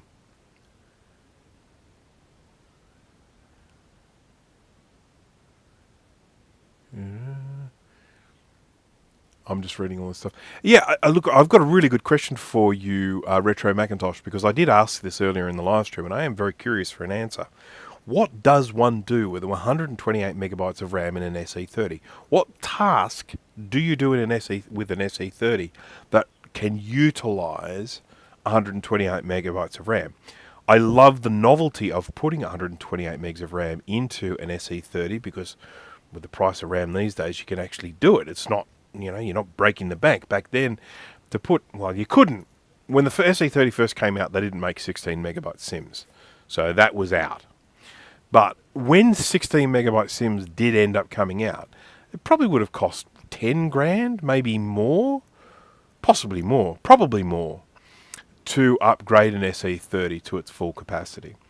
I remember one time with a Quadra 950 upgrading it to 256 megabytes of RAM. This would have been 94, let's say, 90, $394. So anyhow, early 90s. And there was a client, I think they were an advertising agency or something like that. And they had paid the company I worked for to upgrade a Quadra 950 to 256 megabytes of RAM. So we're talking about 16 16s. And I had to go and do it. So I had this package of 16 megabyte sims that I took in there. And when I held it in my hand, I was holding in my hand these RAM sims. This was, in terms of the weight, I mean, this was more valuable than gold. If I'd have been holding the same amount of gold in my hands, it wouldn't have been as expensive. It was just, I was there just marveling at the fact that I was holding in my hands the most expensive thing I'd ever held in my hands at the time. I can't remember how much it was, but it was ridiculously expensive. Okay, sorry, I just got to go back.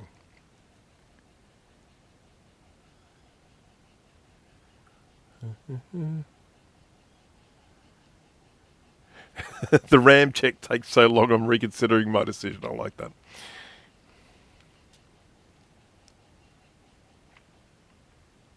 Yeah, I've been reading a lot of Larry Pina, Nate, of late. Photoshop and PageMaker at the same time. Yeah, look, I get that. I mean, if you've got a display card, you can get a bigger screen or something like that. Not PageMaker, though. Quark Express, come on, people. Come on. PageMaker, no way. PageMaker freehand, down. Quark Express Illustrator, up.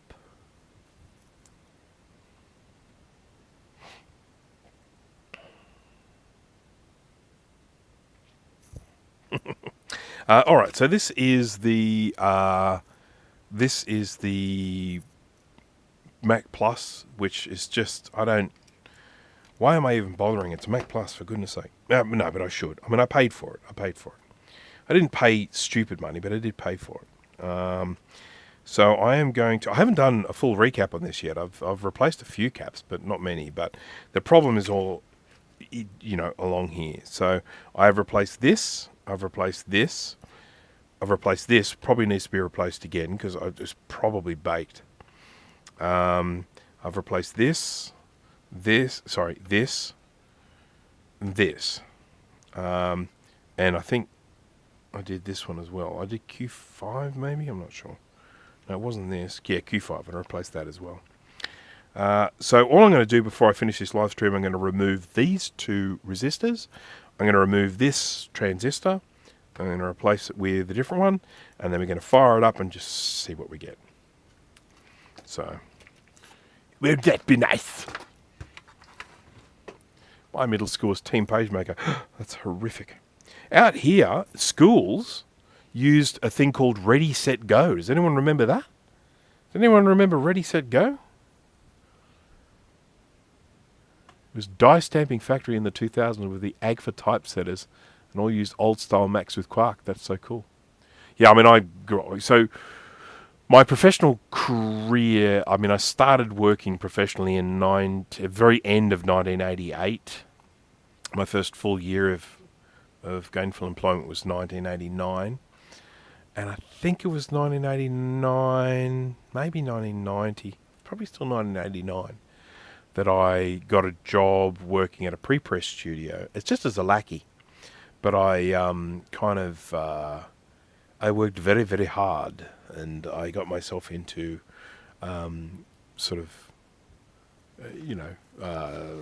more, power is the wrong word, but more responsibility, let's just say. I'm just cleaning all the gunk off this anode cap because it's gross. Look at it. It's disgusting. You must clean your anode caps, people. You get infections. I've got to go get another bottle of wine. I'm just going to go do that now. Boop. I'll be right back. I'm just going to get a bottle of wine. I'm going to take you with me. Hello, 64-bit guy.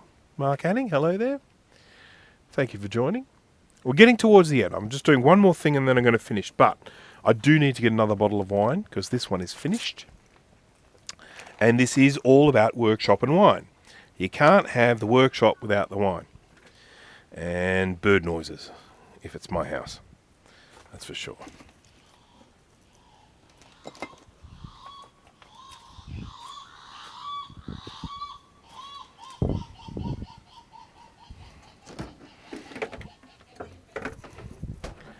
That's the bird noises for you. They put on a bit of a show for you. I've got a couple of classic Macs down here on the floor, compact Macs, so I'm struggling a little bit when I walk out of the workshop. Okay. This is very fine bottle of cheap plonk. Keep me going.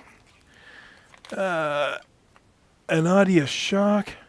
Thought I'd ask if you don't mind. Have you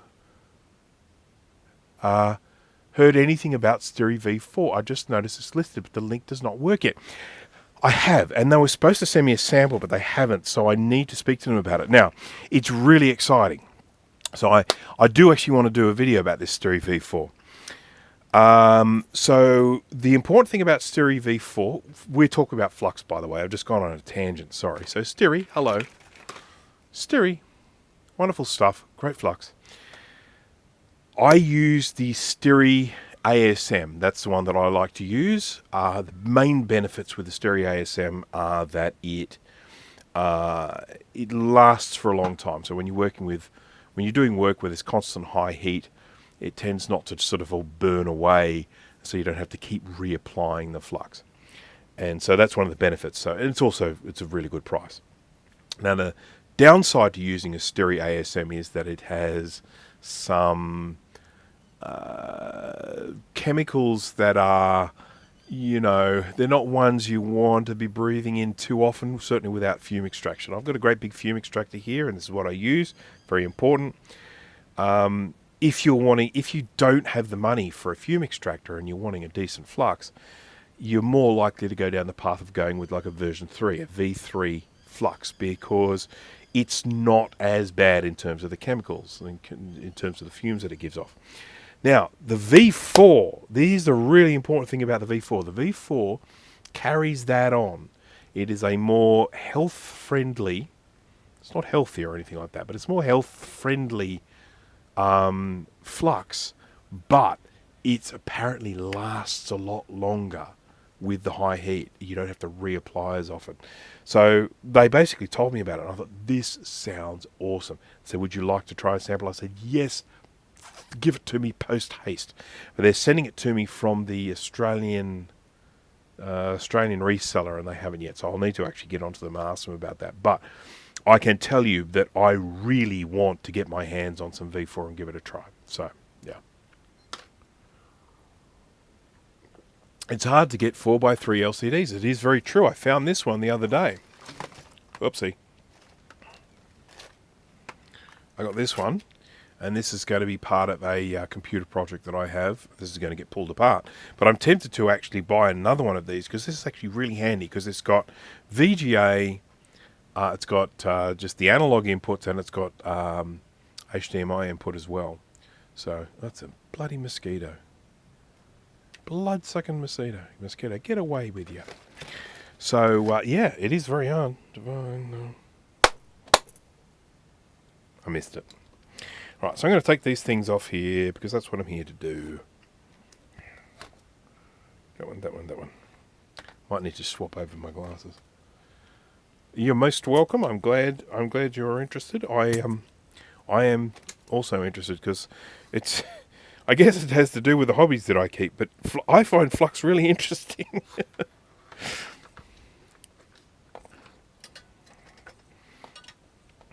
I just want to check these resistors. I brought resistors down with me. Where did I put them? Oh, is that them? Yeah, that's them. Oh, sorry.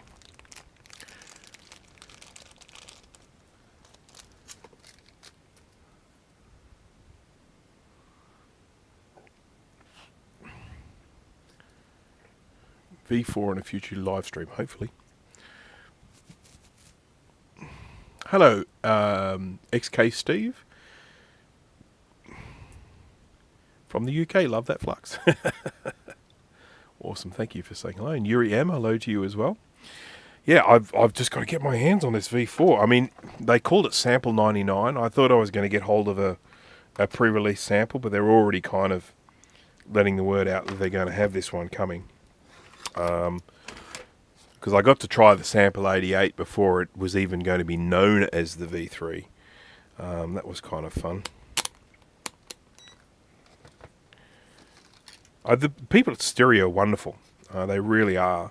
I've sort of had a lot of sort of communication with them, and they are always very helpful. They provide me with information about, you know, sort of what they're doing. I mean, these are guys that are seriously, they're inventing stuff. They're not just getting formulas and pumping them out. They're saying, how can we make this stuff better? And I have tried so many of their fluxes now, and they are really good. Just saying. Just saying. Alrighty. So I'm going to replace both these resistors. The first one is one that I already replaced, but I replaced it with one of the wrong size. I replaced it with the closest that I had at hand. But I'm going to replace them both with new ones, as they say.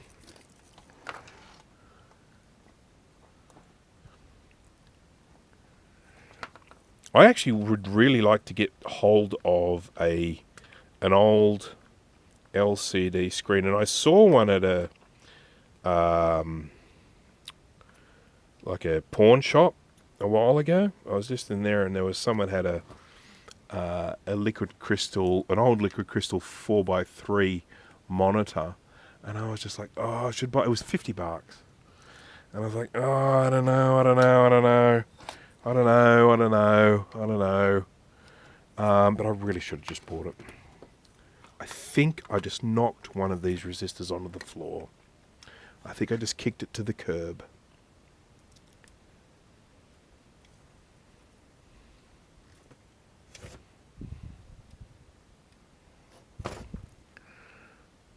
Need to charge my Mac keyboard.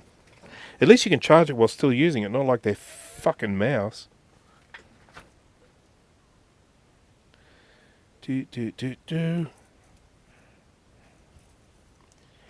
can I see a resistor on the floor without changing glasses? That's a big negative.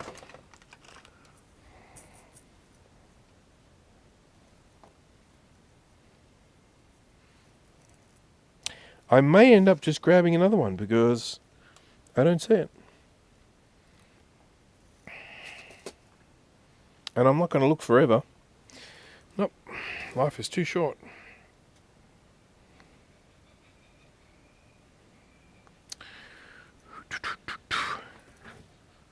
God, they're noisy, those bloody birds, aren't they?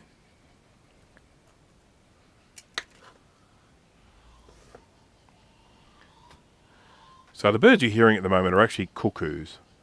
Now, they fly from, I think, Papua New Guinea to here during summer, spring and summer. They then lay eggs in other birds' nests. It's not very nice, but it's what they do. Oopsie.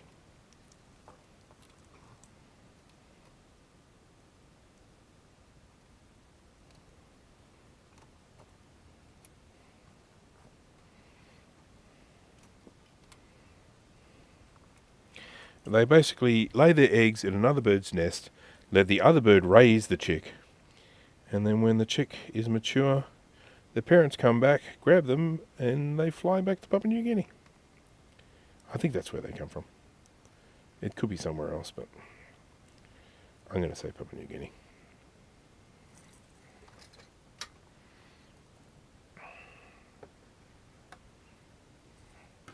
I can't find anything when it hits the floor in here. There are way too many places it can go.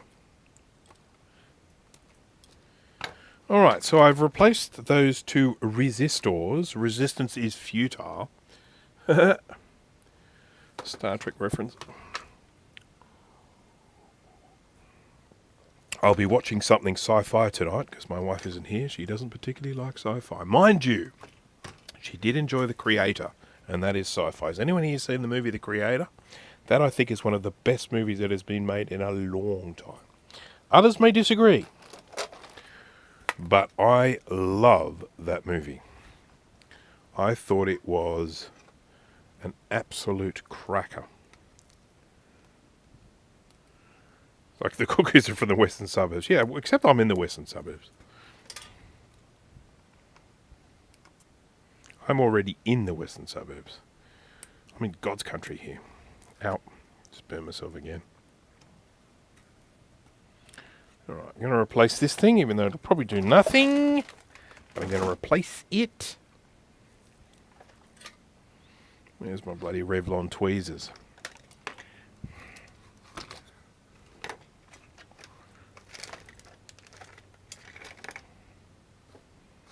I've lost my Revlon tweezers.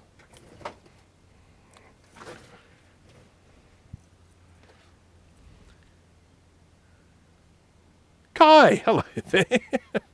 It is going well. Thank you. I was just talking about you just a moment ago, just saying how so many of my streams are very unfriendly for people in the UK in terms of the time zone. But I have the house to myself. The wife is interstate, and I thought, you know what? I'll do a live stream. I'm drawing to a close, by the way, I should say. I'd always planned that I would only stream for a couple of hours, but I have recapped an SE30 power supply. It is done, and I'm just going to replace a couple of components and then just try out this Macintosh Plus that has been giving me grief. I picked this one up recently from a friend who contacts me when he gets hold of Mac stuff, vintage Mac stuff, and even new Mac stuff, actually. And yeah, I'm just going to replace a couple of components and then give it a test. This has been a nightmare, this one, because it's kind of a cascade of failure. It's like one thing kicked off another thing, kicked off another thing, kicked off another thing.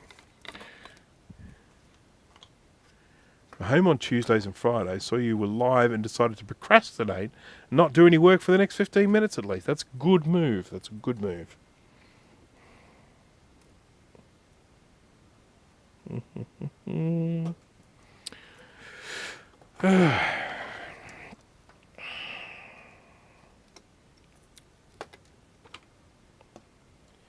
I'm about a bottle of wine in, I suppose. That would be, I think, a reasonable approximation. I buy wine in 1 litre bottles. I don't know what that is in the other measure. But normally wine bottles come in 750 ml, but I buy mine in 1 litre. So when I talk about a bottle, I'm not referring to the 1 litre. I'm saying I've probably had about 750 millilitres.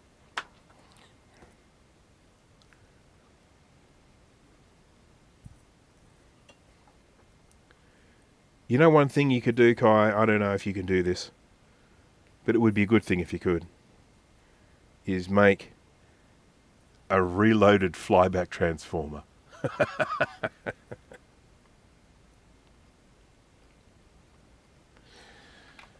Okay. 1 litre is equal to 1 quart. That's a quarter of a gallon. There you go. So that's basically the bottles of wine that I buy. They're that size. Because, you know, come on. Cheers, everyone. Cheers. Or as I used to say as a child, Buckiniculoi. I don't know why I said that, but I was a child. All right, let's get this connected up to this. I can't give you the side view, unfortunately, because I've connected up the camera up here to the capture, so we're going to have to look at this sideways. Actually, I can put the front camera on. We can at least look at it that way.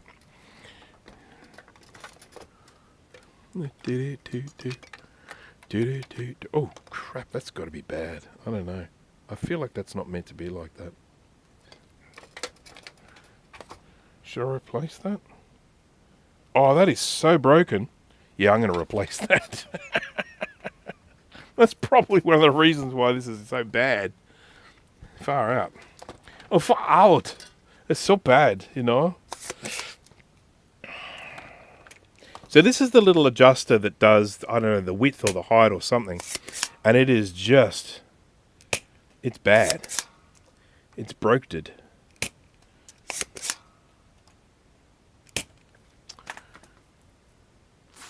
Excuse me. Burp there. Nice whiny burp. There's 25 people watching now. How about that? See, you just sit there, you wait long enough, and you sort of end up in other people's time zones.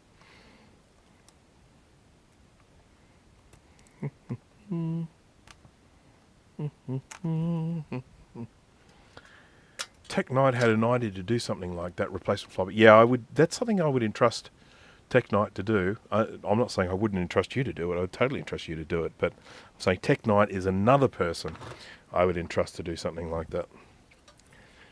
I mean, you know, as people have been saying tonight, they're ultimately, oh, that's broken. That is so broken. That's probably why this doesn't work properly.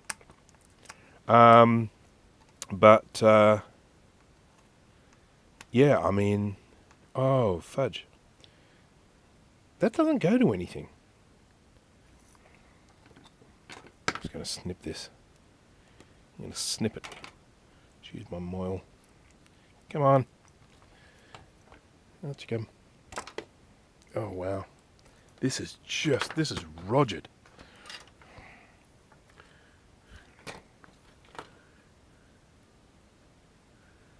I'm going to do this hopefully without cutting myself. I do that sometimes.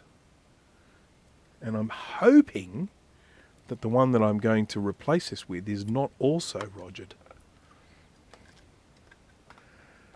250 mils, roughly one fluid cup, or yeah. We have all those measurements different here. So, for example, here in Australia, a teaspoon is 5 millilitres. A tablespoon is 20 millilitres, so 4 teaspoons. A cup is 250 millilitres. And 4 cups is a litre. It's all very, very interesting. Is everyone interested? Hope so. I should be doing the housework. Thanks for the procrastination. You're welcome. You're welcome. I do what I can. I should have been finished by now, but then when I realised that thing was broken, I thought I'll put one on that's not broken. And who knows? Magic might happen.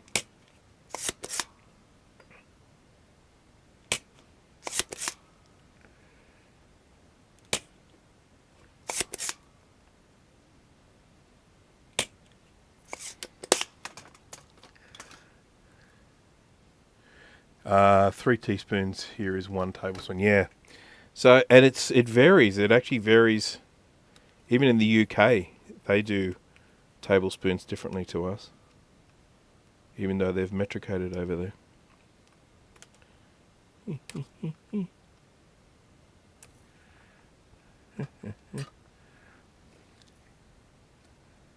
Oh, look at that. Just came off so easy. Nice. Nice. Okay, so we're going to replace this Who's a Fudge thing. I don't know what it's actually called. It's a thingamajig. Or as Joe from Joe's Computer Museum would say, it's a thingamaboob.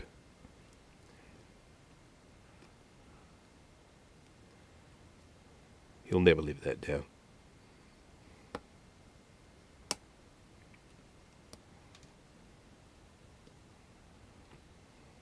This has all got the snot on it, you know, the stuff they put on it, the kind of hot gluey type stuff that they use to stop these things from vibrating. Because vibrations are bad, okay? my multimeter.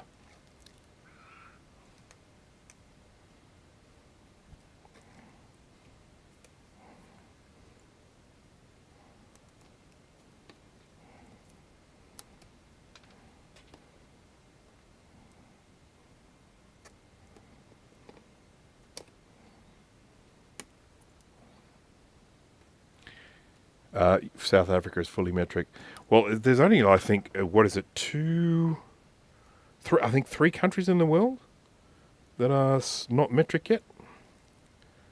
And of course, even in the US, a lot of scientific organizations use metric.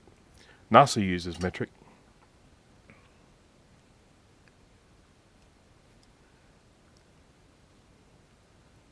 Doop-a-doop. Okay, so because I've lost a pad on this, I'm just going to put a big solder blob on the end of this thing to hold it steady.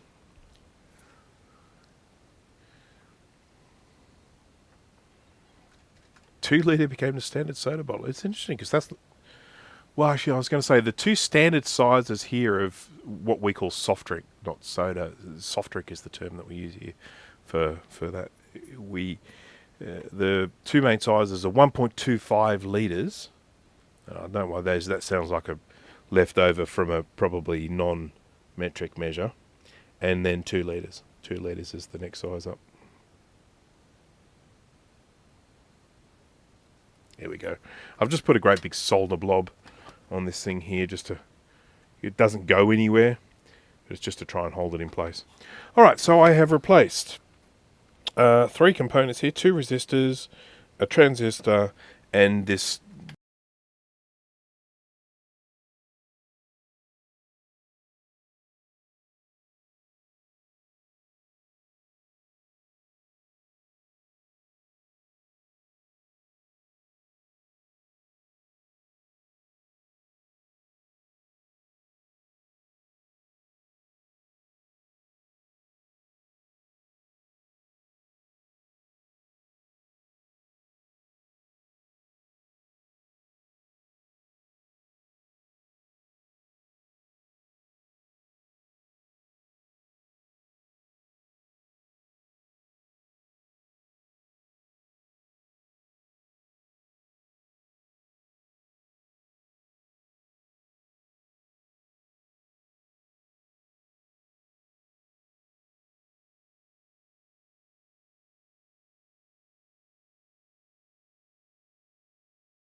I had a sneaking suspicion this might happen. Tonight, I'm having to use my spicy pillow thingy because the other one wasn't charged. So this is the spicy pillow battery. This one, as you can see, it's all... And so as a result, the battery has now gone flat in less than 2 hours. So I'm sorry about that. That's the best thing I've ever heard Bruce say. Come on! That's not very nice. Okay, I'm going to just change views, but I'm going to have to add the audio to this. Just a sec. Here we go. Side view.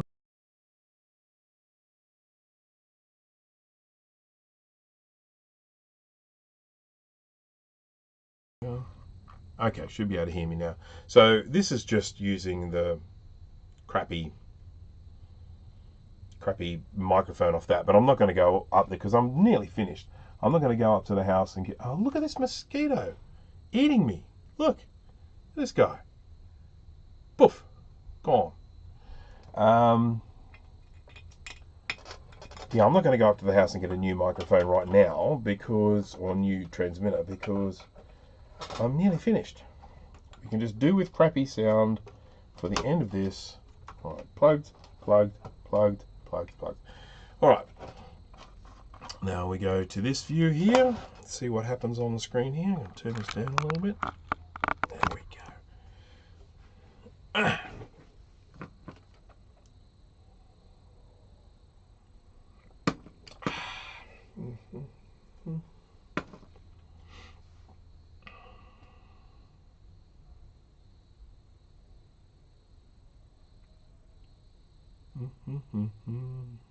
Just checking this.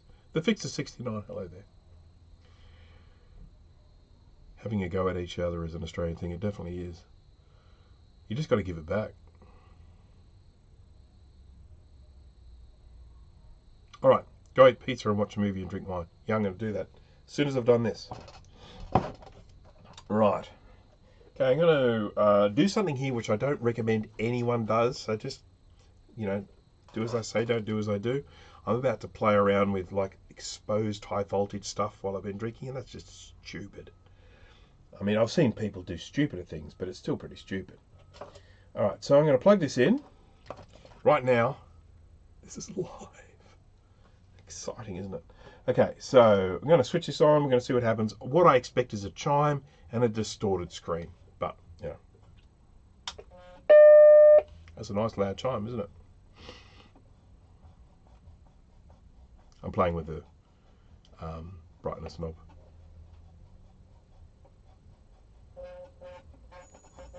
Oh, there we go. Okay. So this is where I was the other day and where I still am. What we have is, you know, this part of the screen is okay. Then we've got this distortion going on at the top. So that's the menu there. It's distortion up here. So there's still a problem somewhere here. So there's still more work to be done. But as I said, you could technically use it. It's just a bit distorted.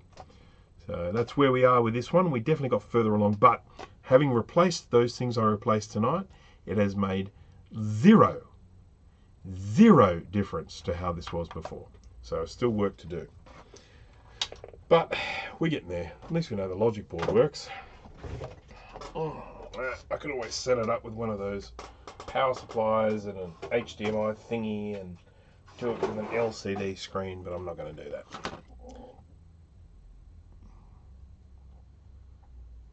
Alien Romulus. I have not watched it yet, and you know what? I think I'm going to watch it tonight. I think that is the thing I will watch tonight, because that's not something my missus would be interested in, and she is interstate, so I will sit there and watch it tonight. I haven't heard very... Okay, first of all, Kai loved it. He's a huge Alien fan, and that's fine. That's all good. And I may well love it as well, because I'm also a huge Alien fan. But I'll be interested to see. So, yeah. Replaced C1. Yeah, I've replaced C1, but I'll probably replace it again. No, sorry, C1's... Yeah, I've replaced C1. C1 has definitely been replaced. But there are lots of other caps I have not yet replaced. I've tested most of the resistors and diodes. So we're now getting into, you know, the Q territory, you know, the transistors and stuff like that. Smash that like button. Sorry, I'll press the button. Here it is. Smash that like button. Now, a very important thing, just a reminder to anyone who is watching this that might be thinking, hey, you know what I want to do? I want to go back and watch the beginning of this live stream. You might be nuts, I don't know. But if you do, just keep in mind that with these live streams that I do that are workshop and wine, I tend to make them unlisted afterwards. So if you do want to watch it, catch up, grab the URL, copy, paste it, store it, because it probably won't be available as a listing on my website. So I haven't been particularly bad in this one. I don't feel like I've been overly drunk or swearing and stuff like that. So I think it's been fairly good. If you've ever played Alien Isolation, which I haven't, bits of it made it into the Romulus movie. The save stations in game appear in the movie too. Keep an eye out for them. Okay. So C14 was close to the dodgy transistor just on leg of a flyback. C14 was close to...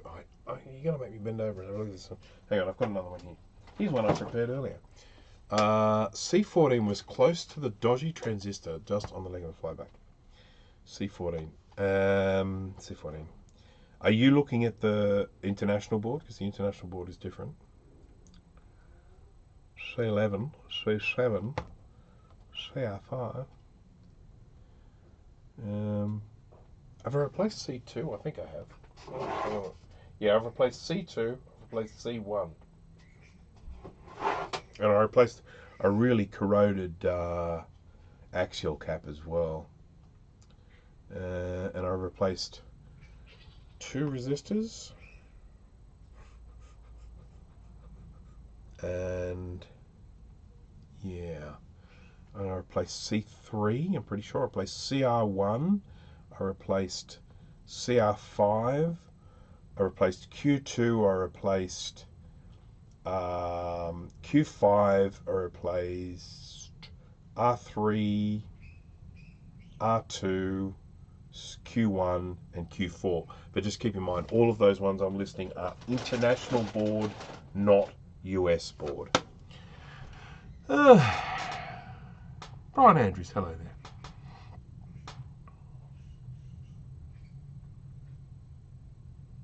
Yeah, well, yeah, this is the whole thing with me making them unlisted, is because I mean,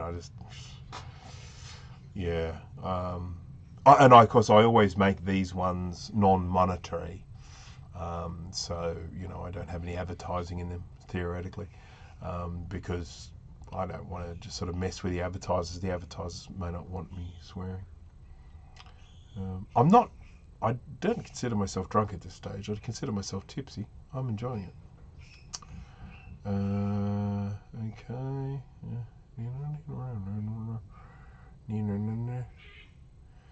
Did the Mozzie fly away or stack a scientist saying on the table? For it's a bloody good question, isn't it? Yes, I don't know. I don't know if they're immune to alcohol or not, but yes, you'd have to be thinking that. I'm not a well. I get bitten by mosquitoes all the time, but I don't react that much to them. So I might get a little bit of an itch to start off with, but then it just sort of tends to go away. I know people that when they get bitten, you know, they just come up in. I think it's probably just from being bitten so much when I was young. I don't know, but I mean, I just tend not to, react terribly badly to mosquitoes. So, what is the thing in front of the bar sign? Okay. Right there, the thing blocking it, that is a plastic, almost like a Tupperware container. It's a plastic tub thing, which is part of the washer for my resin 3D printer. So, and it's got a little fan in the bottom of it, little fan blade. So you put it on the washer and you switch it on, and the fan spins and it circulates the isopropyl alcohol. So that's full of isopropyl alcohol, there. And it's got a little basket, and you put the things in there that need to be washed, like this. As soon as I finish the live stream, I'm actually going to grab that and put it in. Actually, I'll do it now because why not? It has to be done. So this device here is a washer and a curer. So it's got UV lights that help cure the 3D print, but it also, you can take this off. I'm doing a video on this, so this will all be shown. And then you can take this. This all looks quite clear, but it's got a whole bunch of resin residue at the bottom, and one day I'll filter that out. But for the moment, I'm just going to keep it there. So you plonk that onto there, take the lid off. You probably can't hear me very well because the microphone's over there. Sorry about that. Take this out of the 3D printer. We'll get some gloves. Have you ever considered doing a wine Q&A without a board repair, just hanging out? Paul, I have. I don't know. I feel like that's incredibly self-indulgent. I mean, it could be fun. It could be definitely be fun to do, just a Q&A type thing.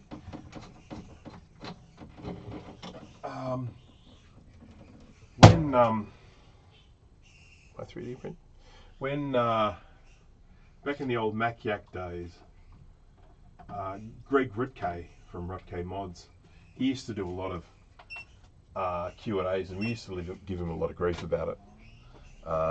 He'd say, "I'm doing a Q&A," and then he would do the live stream, and not many people would turn up, and not many questions would get asked, and he'd start getting frustrated.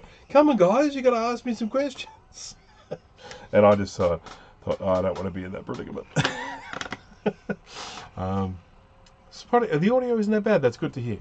It's not this. I can just keep doing whatever I want to this. It's not coming from here. All right. Well, I think I'm probably going to sign off now, guys. I've got my washer washing. You can see it's all cloudy now because all the resin's mixed up with it. This is just some stuff I was 3D printing with some clear resin before, so just going to wash it and then put it in and cure it. And yeah, now we can actually see the bar sign. Other way. There we go. This isn't like a mirror, it's the other way around.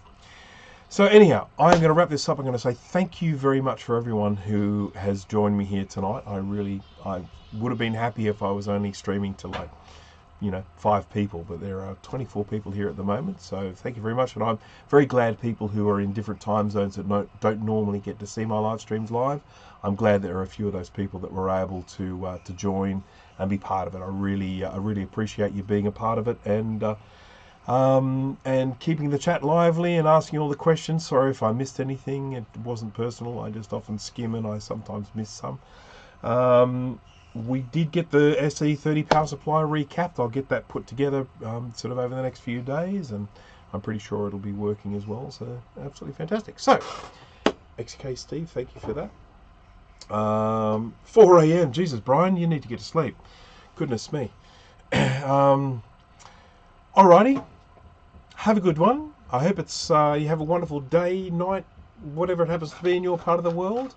And I hope to see you at the next live stream. So I will look for the end stream button and I will say bye-bye.